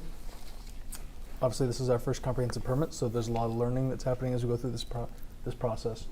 And so the comprehensive permit that the ZBA will oversee and eventually issue for this project will take the place of local permitting that would normally happen, with the exception of any state issued permits. So for the Conservation Commission, that would issue a notice of intent and the resulting orders of conditions, because that's all under the Wetlands Protection Act, which is a state law and not here. They will continue to do that process, and they're going through that now. But you all serve as the water commissioners, and so this piece of property falls over the water overlay district.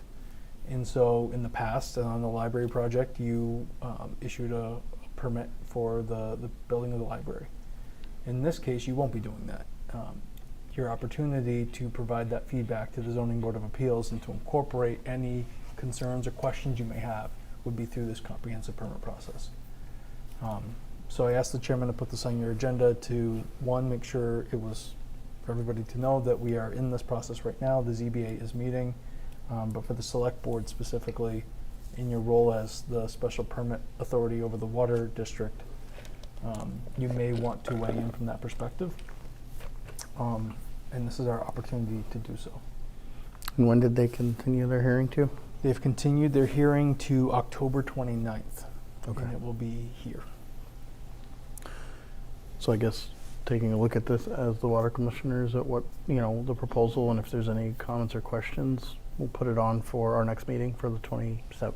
Put it on for the 27th? And that'll Okay. give us that night to discuss them. Yep. And then have them ready for the ZBA for Wednesday, for their following meeting. Perfect. Does that Okay. work for you guys? You're probably already well familiar with it because it's all about the project and you've been on the senior housing, but with your water commissioner hat on, Yeah. if there's any concerns in the overlay. Okay. That was it. And all the documents are available electronically as well as at Town Hall printed? We do have them electronically, but it's a hefty packet, so some people prefer to leaf through the plans and see that, and all of it at Town Hall. So Okay. if you're there on a day that I'm not around or Len's not around, they're in his office on the health director's desk. Okay. Right now it's a vacant position, so we're using that to let people come and leaf through things. So And the overlays are, the different zones of the water overlay are shown as appropriate on some of those? because the full parcel is in the overlay, there's no distinction. But if you Okay. need a copy of the zoning map that shows you where the overlay is, I'm happy to grab that for you. Okay. There's Brian, do two, we- oh, I'm sorry. no, you got, Go ahead. there's two zones in the overlay, right? Feeds to the aquifer, Oh, like the correct. primary and, or, I don't know, extended or You're secondary? looking for that distinction. Yes. Okay, I will get that for you. Do you know if it, I guess my question as a commissioner would be, is that parcel completely only in one or the other in which one? I I think will- it's all in the primary, but. I'll verify with the zoning map Confirm that? and get that Let us information know. to you all. Okay. So you probably can't answer this question, but Okay. Do my best. I was just wondering that people may ask the question what the capacity of the aquifer is. Do we have any technical knowledge in that sense of, Specifically about what the aquifer can yield? yes? I don't know that we've currently studied that, and we certainly haven't studied it in my time. Right. When you all created the overlay district for the aquifer, I know Ty and Bond was commissioned to advise on that, and I do believe that there was a study associated with that they looked at the yield, Okay. but that far predates me. Maybe 20 plus years ago. So we can ask the water, Yes. you and the water superintendent who's listening, Yeah. to, Yeah. hey, look into that, see if there are any Right, right. guides or gauges to get us that info before the 27th or by the Sure. 23rd or 22nd. Be ready for that meeting. And then secondly, can you, just piggybacking on that, provide an assessment on the additional demand that this project's going to drive for the water system, and if you have any, concerns about that, I know based that, on that was done. the by- units and the, average house size and all that. That was done. That was done. Yeah, they've already, RDI's team has already met with our team out on site. They've done flow tests. They look at the pressure, make sure that there was sufficient flow and pressure for the sprinkler systems and the additional fire hydrants that are necessary. So I know they've been doing this analysis. It should be in the documentation that we have in the office, but if Okay. I don't already have it, I know we can get that from them.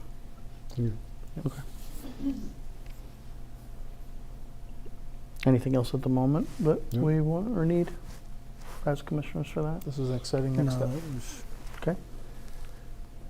That was one of my concerns. Like I said, I asked Pete earlier, what's the, demand? How is that going to stress our current water supply? But I seem to recall something. I'm trying to go back in the brain about that being done. Sounds like it's probably been asked, answered, and not a concern, but let's just get confirmation. Nope, we'll get that for you. Okay. All right, we'll put that on for the 27th and provide any or that we have no questions or concerns, whatever that may look like to ZBA. Thank you. Review and potential appointment of cultural council vacancy. I have no concern. No concerns at all. I make a motion to appoint Matthew Goulet as a member of the Cultural Council beginning October 14th, 2025 and ending June 30th, 2028. Second? All those in favor? Aye. Thank you.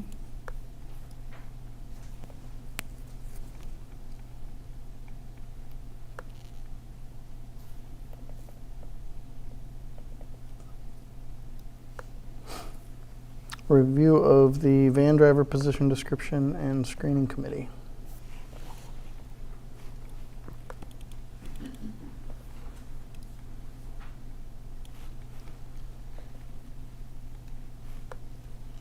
Do we have timing on the vacancy? Anticipated vacancy? Or is it already passed. Is it November 14th? I just quickly pull that back up. Roughly. I don't need it exactly. That is approximately correct. Okay, that's If not exactly correct. okay.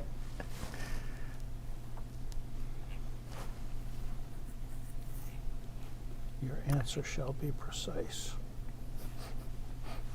I expect nothing less. Any changes in here recommended in the job description? Doesn't look like anything from last time we reviewed it. So I will say, the director and I did meet and review this. You know, there was some communications with Brian as well. There were a couple of questions about, in the statement of duties, I did have a question about the last sentence. Ironically starts with the word will have to be certified for defensive driving. Would you like shall, sir? That shall be changed. But reached out to Michael. Last name is escaping me, but and those classes are offered on a regular basis to Gotcha. acquire that defensive driving. And then there was a question about the what's required in terms of providing access to the lift and what the requirements of our staff person were. Relative to that same statement Yeah. in there of securement and Is the use, the use of. Yeah. You know, and what degree of involvement, and I believe those answers were sought and received. And we I didn't get those answers back, but I know that Dulcie has been in communication with Yeah. Michael at FRTA. I know she received some feedback from them on some of the questions they were looking for. But in terms of what the director was looking for, and there was some discussion about what essential skills the scheduling application that she envisions employing would be covered under the qualifications of what was listed in terms of ability to use computers and programs. And so, you know, after our review and pending satisfactory answers to those questions, we felt comfortable with it in general. We didn't see any need for large-scale changes.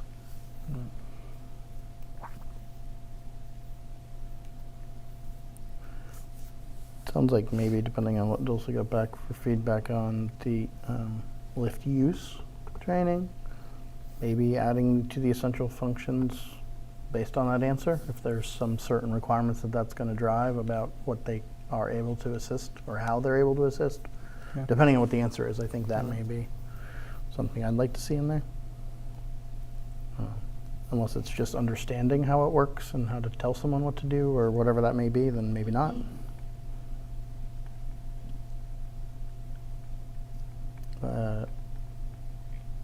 I did see one thing in education and experience section.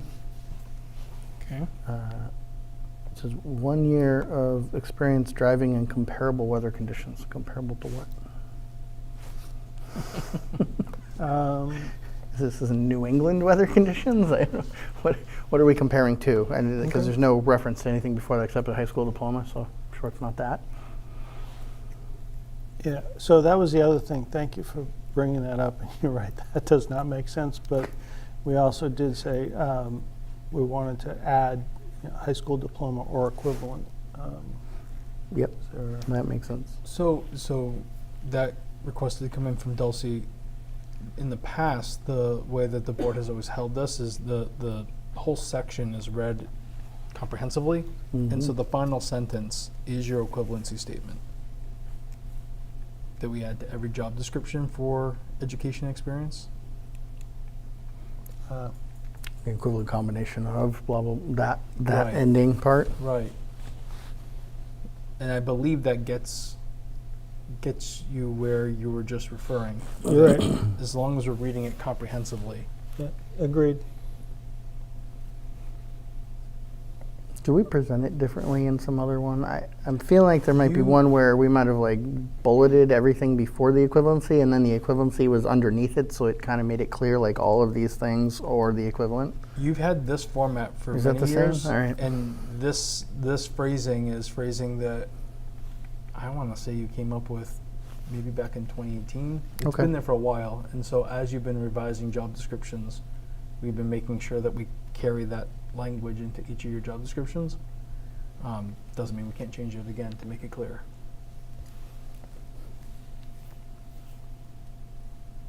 But I do know Maybe that- it's this one because it's so many things, it just feels like it gets Could. lost in there. I Yeah. don't know. I almost wonder if you put that on its own line by itself, an equivalent combination of, Yeah. as a second I can, paragraph Do that, under you there or can look- something might just be cleaner. yeah, at your next review to make sure it reads the way you want it to. I don't know if you gentlemen feel the same way or not. About separating that equivalency statement as separate from the, Yeah, I kind of thought it spelled it out, but okay.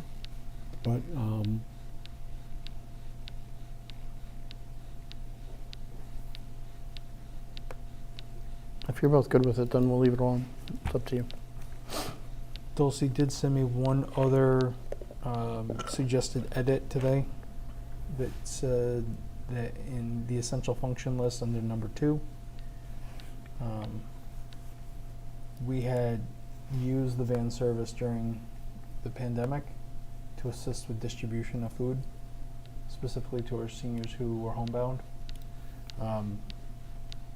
That was largely supported by grant funding that no longer exists, and that need has dissipated. So she was suggesting that that could be removed, as it's no longer a service that this position was involved with. But Should we just make it special deliveries? I don't know if I want to get rid of it, but if there's a need Yeah. for special Yeah. deliveries, maybe not specifically brown bag, but just, strike the brown bag portion. provide Yeah, I would say, other special deliveries as needed. Yeah. yeah, I would be in favor of leaving it there in some fashion because I don't want to restrict the opportunity should, Right. a grant-funded opportunity that would be, an additional service that wouldn't fall under the operational budget of 2027 and beyond. Right. Because I think we made that quite clear, but I just wouldn't want to be restricted. Just because it's there doesn't mean that this person has to do that on a regular basis. But Okay. if we take it out, then unless that goes down into all other duties as assigned someplace. Right. So I can make that small edit to just broaden up Yeah. that section. Yeah, that just allows be- the opportunity. Yep. And then I think the larger question that we have for all of you in terms of seeking the next driver, and you would be aware too because you were working here at the time. There's been some evolution with this program.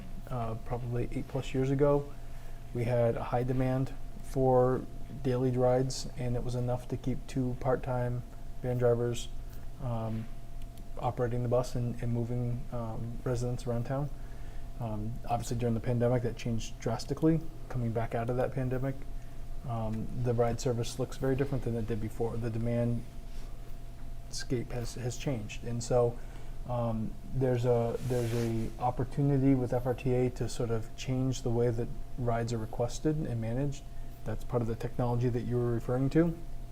Sounds like some of the towns have made that transition.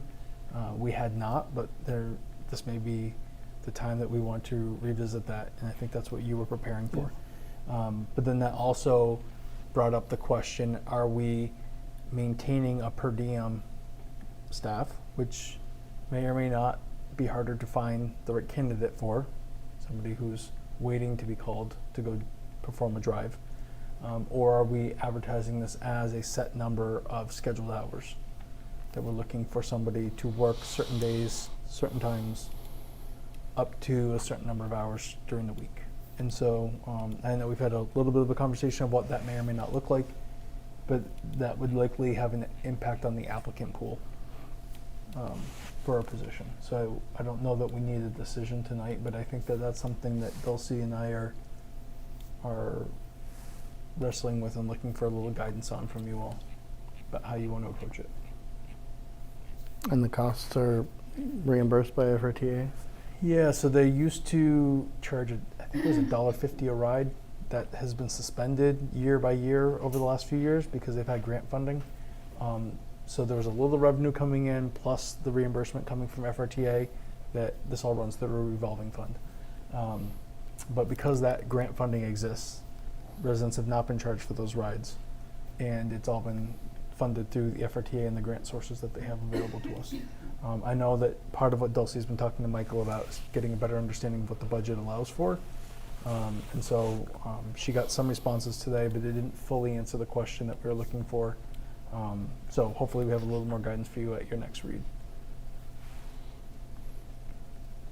I guess for me, understanding what the grant funding could support for regular hours, you know, if we were going to establish that instead of as needed, would be good. If we do something that is regular hours, obviously that's informationally to people who want to use it and aligning with how it's been used probably on what those hours might be for me. But also, does that mean that they would be available to run routes for FRTA outside of what residents call for here? And if so, then if residents are in need, they're in the queue and getting the ride appropriately, maybe not from our driver, but from any FRTA that's available? Right. So the model could transition to that. Okay. So Where they're we've been plugging into a or online and available schedule. Right. So we've been operating on we only move Erving residents when they call this facility and schedule, which makes it a much more manual process. And means that we have to have a staff member available working the phones to make that connection. So there's a lot of facilitation for that. FRTA will provide demand response services when we're unavailable to do so. So it's not that our residents can't call FRTA directly, but it's two different processes to sort of work with the same agencies to get your ride. And so that may feel a little disjointed. The proposal is they can still call here, or they can call FRTA and still get their rides if that's their preference. But if we go in this other model that they've been onboarding throughout the other towns, somebody who's maybe more comfortable with technology could just request, literally as an app on the phone, and they can just request their ride. And so from that standpoint, if we agree to this, you can set a service area, but if, say, nobody in Erving is requesting that ride, but somebody in Miller's Falls did request a ride, our driver may get the alert to make that ride. If while he's making that ride, he or she's making that ride, the request from an Erving resident comes in, and our driver's currently, say, 2 towns over, completing that ride, it's possible that a Montague driver then instead gets that ride. So the model, the way I understood it from FRTA, would be sort of similar, using these demand bus routes, sort of like a rideshare app experience, where you had fewer drivers just sitting waiting, more time driving and moving people around the county. Could it lead to sometimes our driver being predisposed while unable to provide another ride here? It's possible, but that situation already existed. If they're already out on a ride for a resident, another resident calls, then They're We still only have waiting then one too. bus and one, and one driver. So, So basically plugging into that rideshare pool with a fixed amount of hours and scheduled time driver that's stationed out of here Right. with that van right. or that vehicle. And plugging into the demand, and I don't want to get overly into the model because there may be nuance that I'm not appreciating or explaining correctly, but more demand that we're participating in increases the demand for our driver and or our function in this whole system. You know, we have our jurisdiction to care for, but at the end of the day, FRTA is looking at the whole county and trying to make sure that they're equitably getting residents from the entire county where they need to go. And so we have our role. The less we do and the more they have to cover in other means we have less to offer them in terms of being a transportation service. And so if we're going to continue to offer the service, I don't know how useful it is if we're choosing to limit. Well, it would seem to me that if we were to engage and operate more on a county-wide basis, at first I thought, well, if our guy's making that run from Millers to Greenfield or something, it would restrict that. But if our guy's making a run from Erving side to Greenfield, whereas if we're part of this instead of a standalone, it provides us with redundancy and actually might increase the level of service and the response time, because there would be that Montague driver who can just rotate over, and I think the cooperative might increase the level of service based on the way I'm subject to understanding the nuance to the program, which again, we think we don't need want to to get understand too a little deep more. into it, but And I think just from a service perspective, if I am a resident searching for support in a service like this, if it's reliable and easy to use, I'm likely to do it again. I'm likely to recommend it to a neighbor. I'm likely to do those things. If it was complicated and not available when I needed it, so it didn't meet my needs, I may look for another solution and maybe not rely on this. And so I think my hope is that if we move in this direction and you all think it's working and they'll see through her experience, gives you the feedback that it's working, it may be a way for rideshare to go back up the way it had been 8 years ago. It was a very often It's very active. very active every morning. I'm personally in favor of the county experience, Okay. and had a lot of conversations with the past director when that topic first came up. I think the biggest concern then was the director didn't have the ability or the time to manage that, and how was that going to be managed?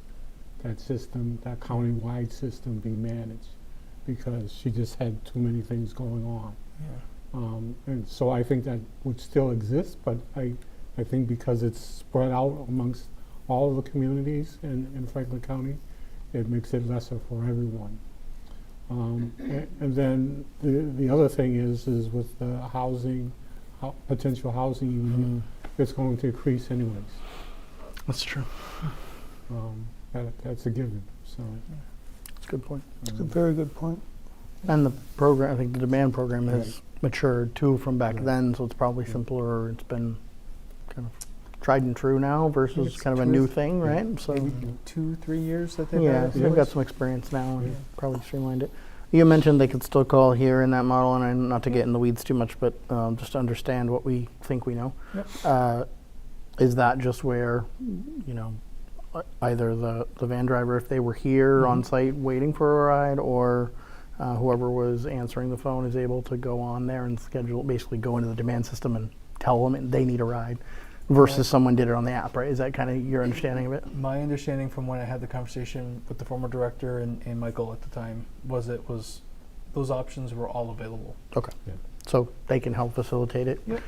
But we're passing it off to the demand system and not managing it all manually. Correct. So it sounds like win-win. It sounds like maybe after the learning curve, less overhead all around. Yeah. And just especially since it's not a fee-based system, I think it would be a service that people of that demographic in our community could really benefit from. Now, the fee at this point, Right. I think I sent you the notice that they voted to extend it for one more year, so it's June 30th, 26, that the fees are waived again. So Right. I can't predict what will happen in Right, 27. but Sure. as Agreed. of this timestamp, Agreed. today, Yep. Agreed. Yep. it's not a fee-based Agreed. service. And, the vehicles are maintained, drivers are trained, they're reliable, they're safe. Agreed. Does not FRTA do that training? They do. Right. FRTA is a great partner on all of this. They provide all the requisite training. They make sure that they work with our director to make sure that everything that is required or preparing to expire and needs to be renewed, all of that's being maintained. So they really are a great partner on that. Done a couple of years, I might get a ride to work.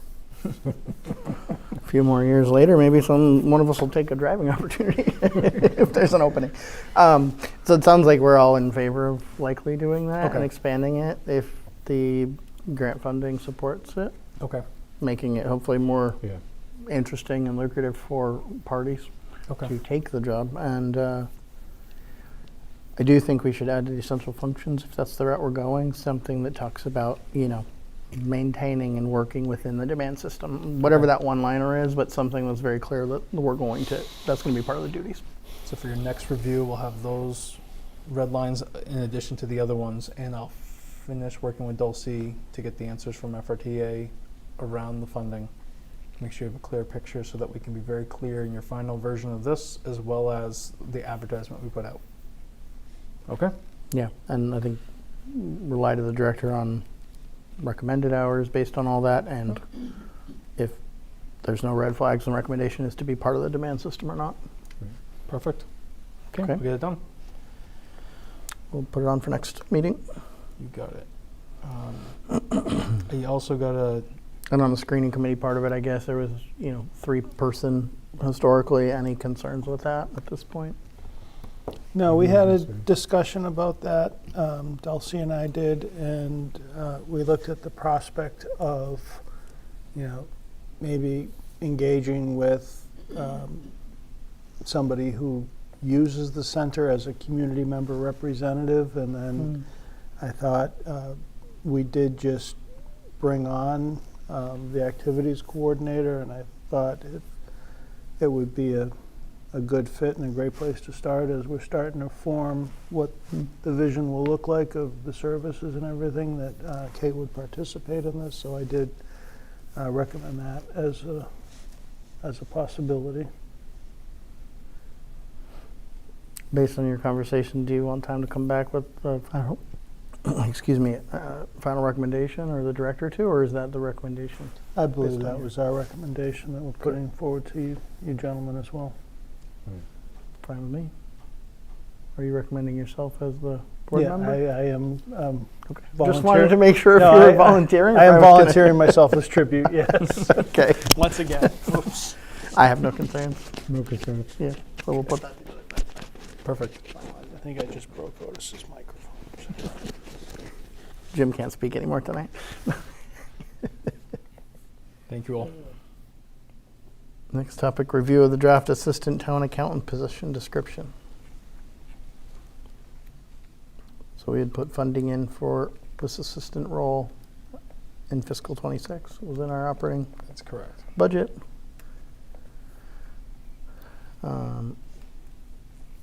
And so this is the draft job description for that role. I don't recall how many hours we funded it for.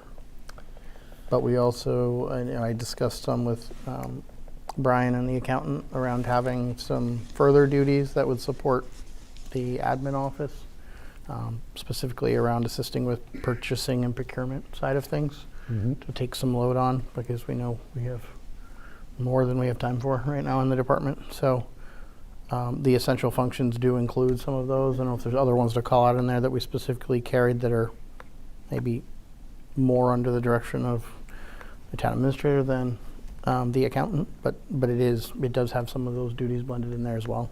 This sounds like a 20-hour position?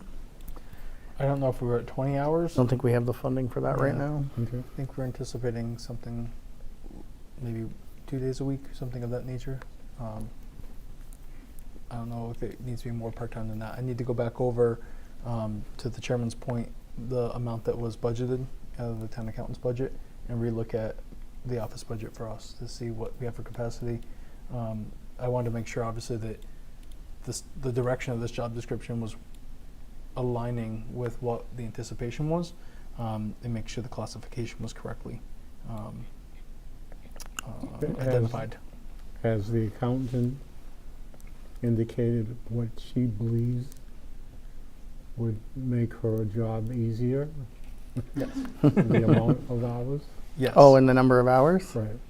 She hasn't gotten to hours yet. I mean, I think that was informing the budget for it for this year. Yeah. She did, but on the essential functions and duties she did, Yes. but not on the hours that Okay. support that. I think that was Yeah. the discussion on that more came, well, there's a certain amount of funding in the budget. So what is that fund? And then looking at the admin budget and understanding how much could we supplement to provide some shared hours and assistance to Brian and the team as well. Okay. So I think it's blending those and figuring out what is the budget support for hours total, Right. and then sharing them between those two areas. Right. I do think looking at that in our budget here and for FY27 Mhm.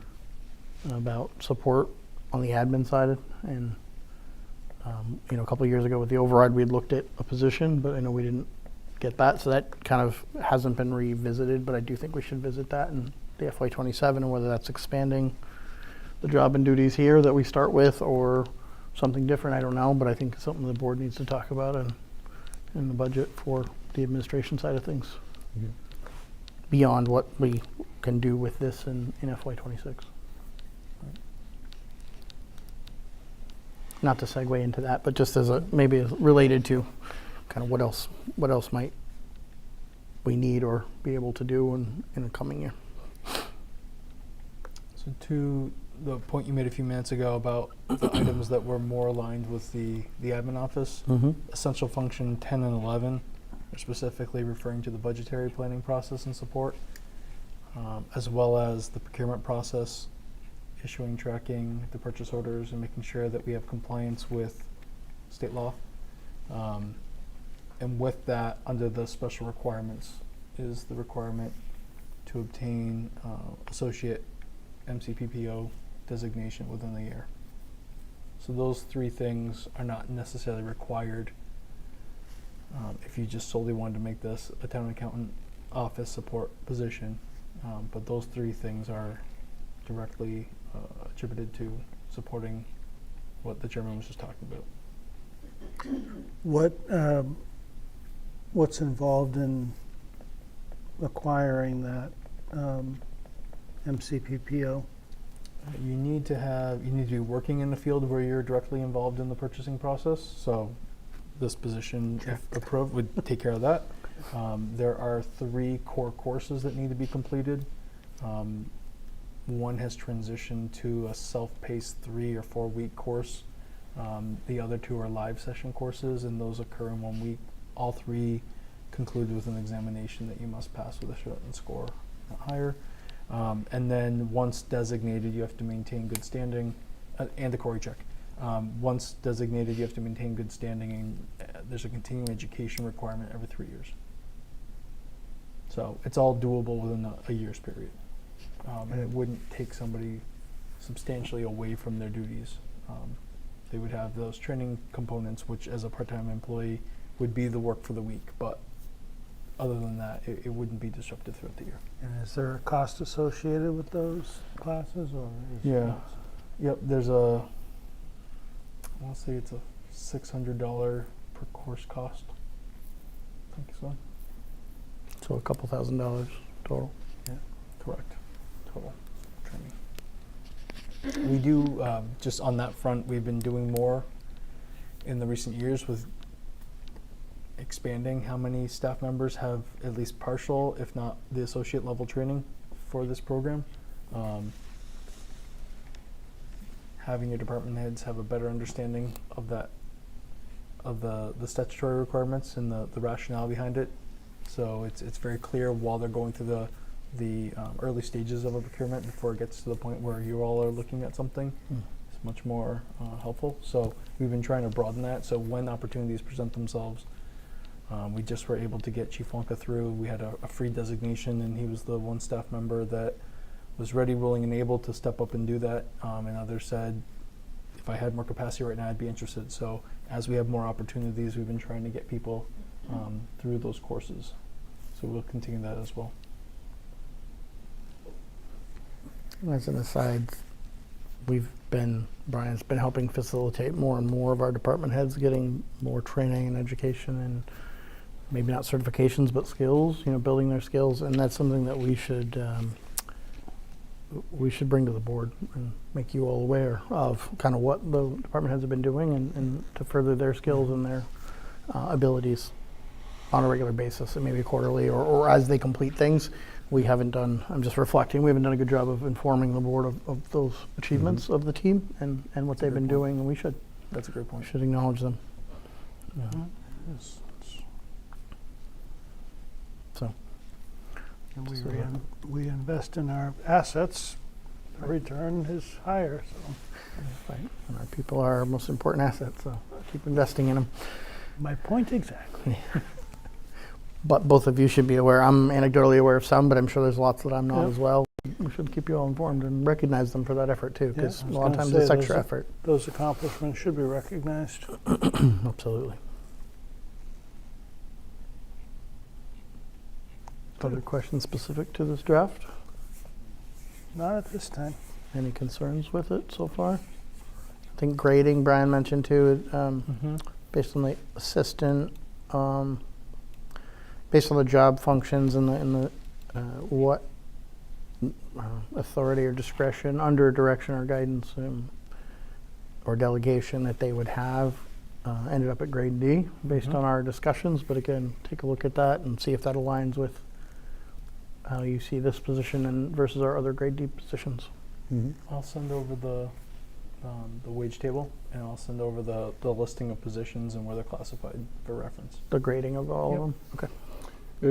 Brian, is there any opportunity to enter into like a training program in accounting at UMass for someone who is already at associate level and working on a degree? That's a great question, sir. Yes, there are opportunities like that.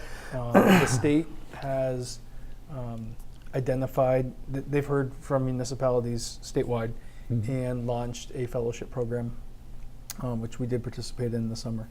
And so DOR is well invested in this need to have more municipal finance professionals coming into the field. There's just too many individuals who've held these jobs for many decades, and we're about to lose. So we've started to lose all of that institutional knowledge and that experience within the field. And there hadn't been as much of a push or demand to bring new talent into that field.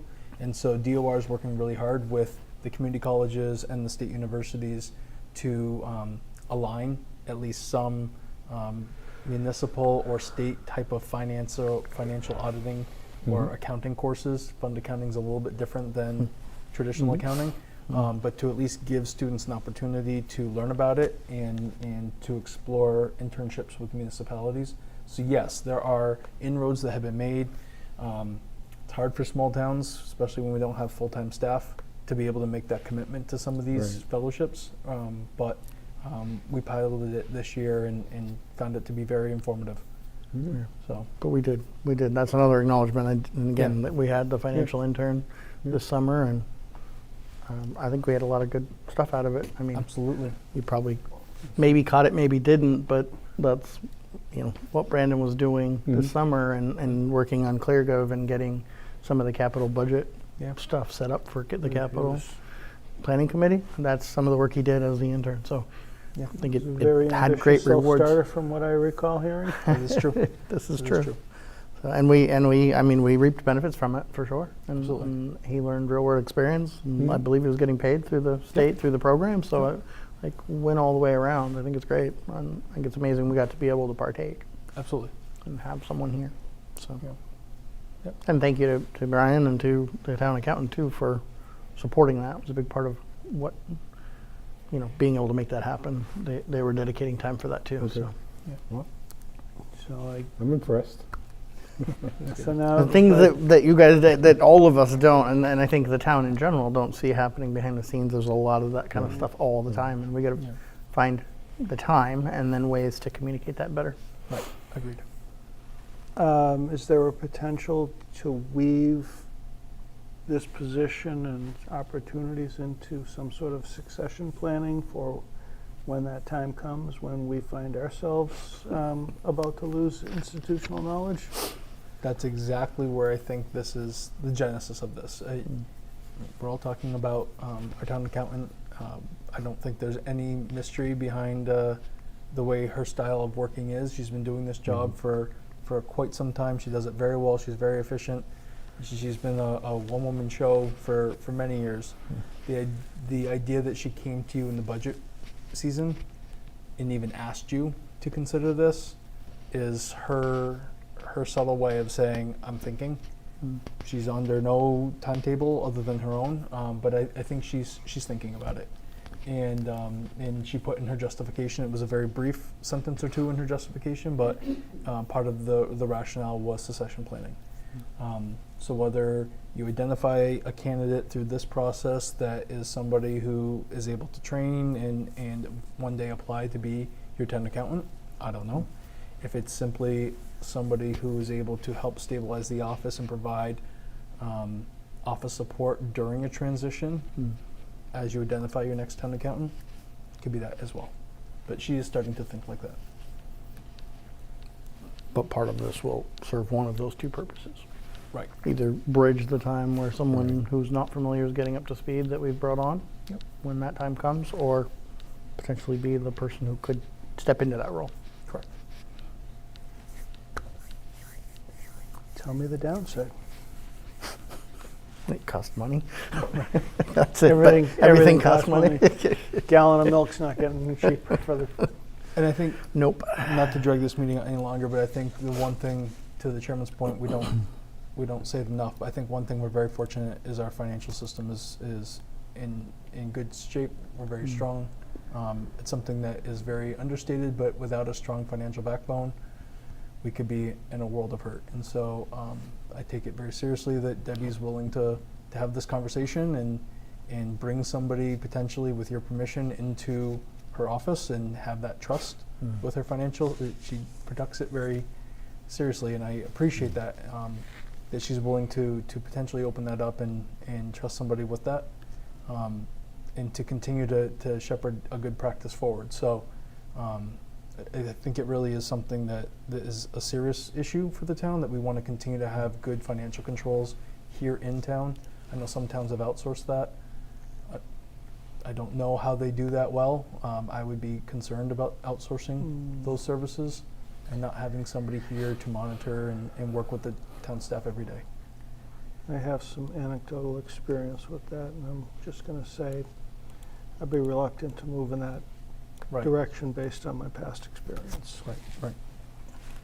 Well, I think we can count on our town accountant being very frank and honest with us about the quality of whatever candidate we may hire in this position and their abilities, because she's very dedicated and sharp about accounting and about She is. rules and She is. principles, and she is going to make sure that that is instilled She is. in a successful candidate, no doubt. I can tell you, I can attest to that fact, because 35 years ago, when I was chair of the Recreation Commission, Ooh. she called me into her office plenty of times to say, you cannot do that. Well, and we want that instilled before she Right. takes her time and decides she's done doing it. Agreed. Excellent. So we'll bring it back for a second read Okay. next meeting, And I'll get you the additional information so you have that time to review. and then we'll go from there. Whether we need another read or we're good to move forward. All right, Thank you, gentlemen. thank you. Potential appointment for special counsel.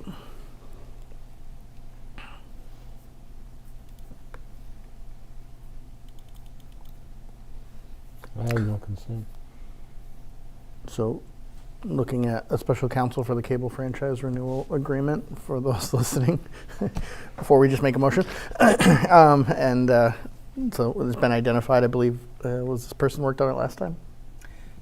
Not your last renewal. We did that ourselves, but Oh, the one renewal before. So 20? 20 years like ago? 2008 maybe. It might have been, yeah. Okay. Yeah. So These familiar are with it, 10-year has already worked with licenses. us before on them. Correct. Okay. Correct.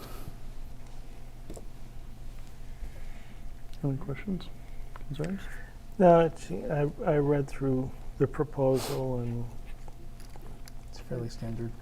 yeah, it also seems evident to me that, you know, there, should we run into any barriers, these are the contingency plans and so forth, so Mm-hmm. pretty confident this particular attorney knows what they're getting themselves into. Yes. And we can rely on them for good counsel. So Yes. I have no concerns.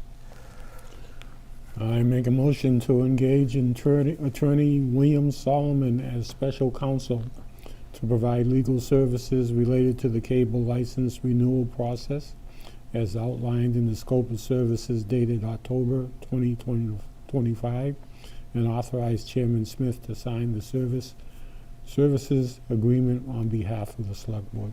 I second that motion. All those in favor? Aye. Aye. Thank you, gentlemen. Review and approval of the treasury warrant. I will make a motion to approve the 9th accounts payable warrant for fiscal year 2026 in the aggregate amount of $136,134.93 as presented. Second? All those in favor? Aye. Aye. I believe that covered it all. That's everything. All right. Anything else, gentlemen? Otherwise, we have a meeting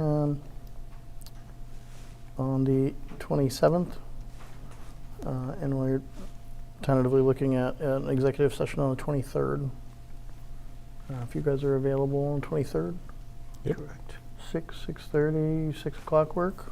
Anytime after 5 is 6 o'clock is fine. 6 with me. o'clock is Let's good. do 6. 6 o'clock. As long as council can move that up a little bit, let's do 6. You got it. We'll have a few items, so.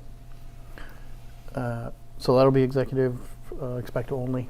I don't believe there'll be any regular business. And then 27th, we'll have our next full meeting. Excellent. Okay. Thank you all. Motion, Before you do that, I know I said it. I know I said it, and it dawned on me as soon as I said it. Maybe the two of you didn't know what I was talking about. Senator Comerford's asked to come meet with you all. oh, huh, yeah, And should be prepared for that. And she was booking out months in advance. And so November 10th was a potential date on your schedule as a potential date that you were meeting that worked with her schedule. So they reached out this last week to confirm that you would still be willing to meet with her on November 10th. She's got approximately 30 minutes set aside. So she was proposing 6:30 to 7, which generally works for your meetings. And she didn't know if there were any particular items that you want her to address while she's here. And if so, if there's any advanced email I can send about topics that you're hoping that she comes prepared and ready. Otherwise, she has some topics that she's prepared. So I can share that correspondence with you, and maybe on the 27th, we can just confirm Okay. if there's anything else that you're hoping to talk about. Unless you know have any of one. concerns with this plan. So, I know of one. okay. It's Yes. the health insurance. And she's been very involved in And that. I know she's been very involved, so she's probably already prepared to speak about it. But Exactly. I know that we're going to want to hear about that from her, what at the state level, or Right. what feedback for support, and kind of where that's all going. I think you were thinking it. Simpatico. But I'm sure there are others, and Yeah. so if there's any specifics, we'll bring them for next meeting. Absolutely. So we'll put it on as an item, just that she's coming to phone. Perfect. Thank you. Sorry. No, it's a good point. I know we talked about it months ago, and they said yes, let's pencil something in, and And now here it's we are. real. Yeah. So Time flies when we're having fun in budget season. hasn't even started. Wait till it kicks off. Feels like it has. All right, with that, a motion to adjourn, 9:10 p.m. Second. All those in favor? Aye. Aye. Thank you, everyone. Have a good night.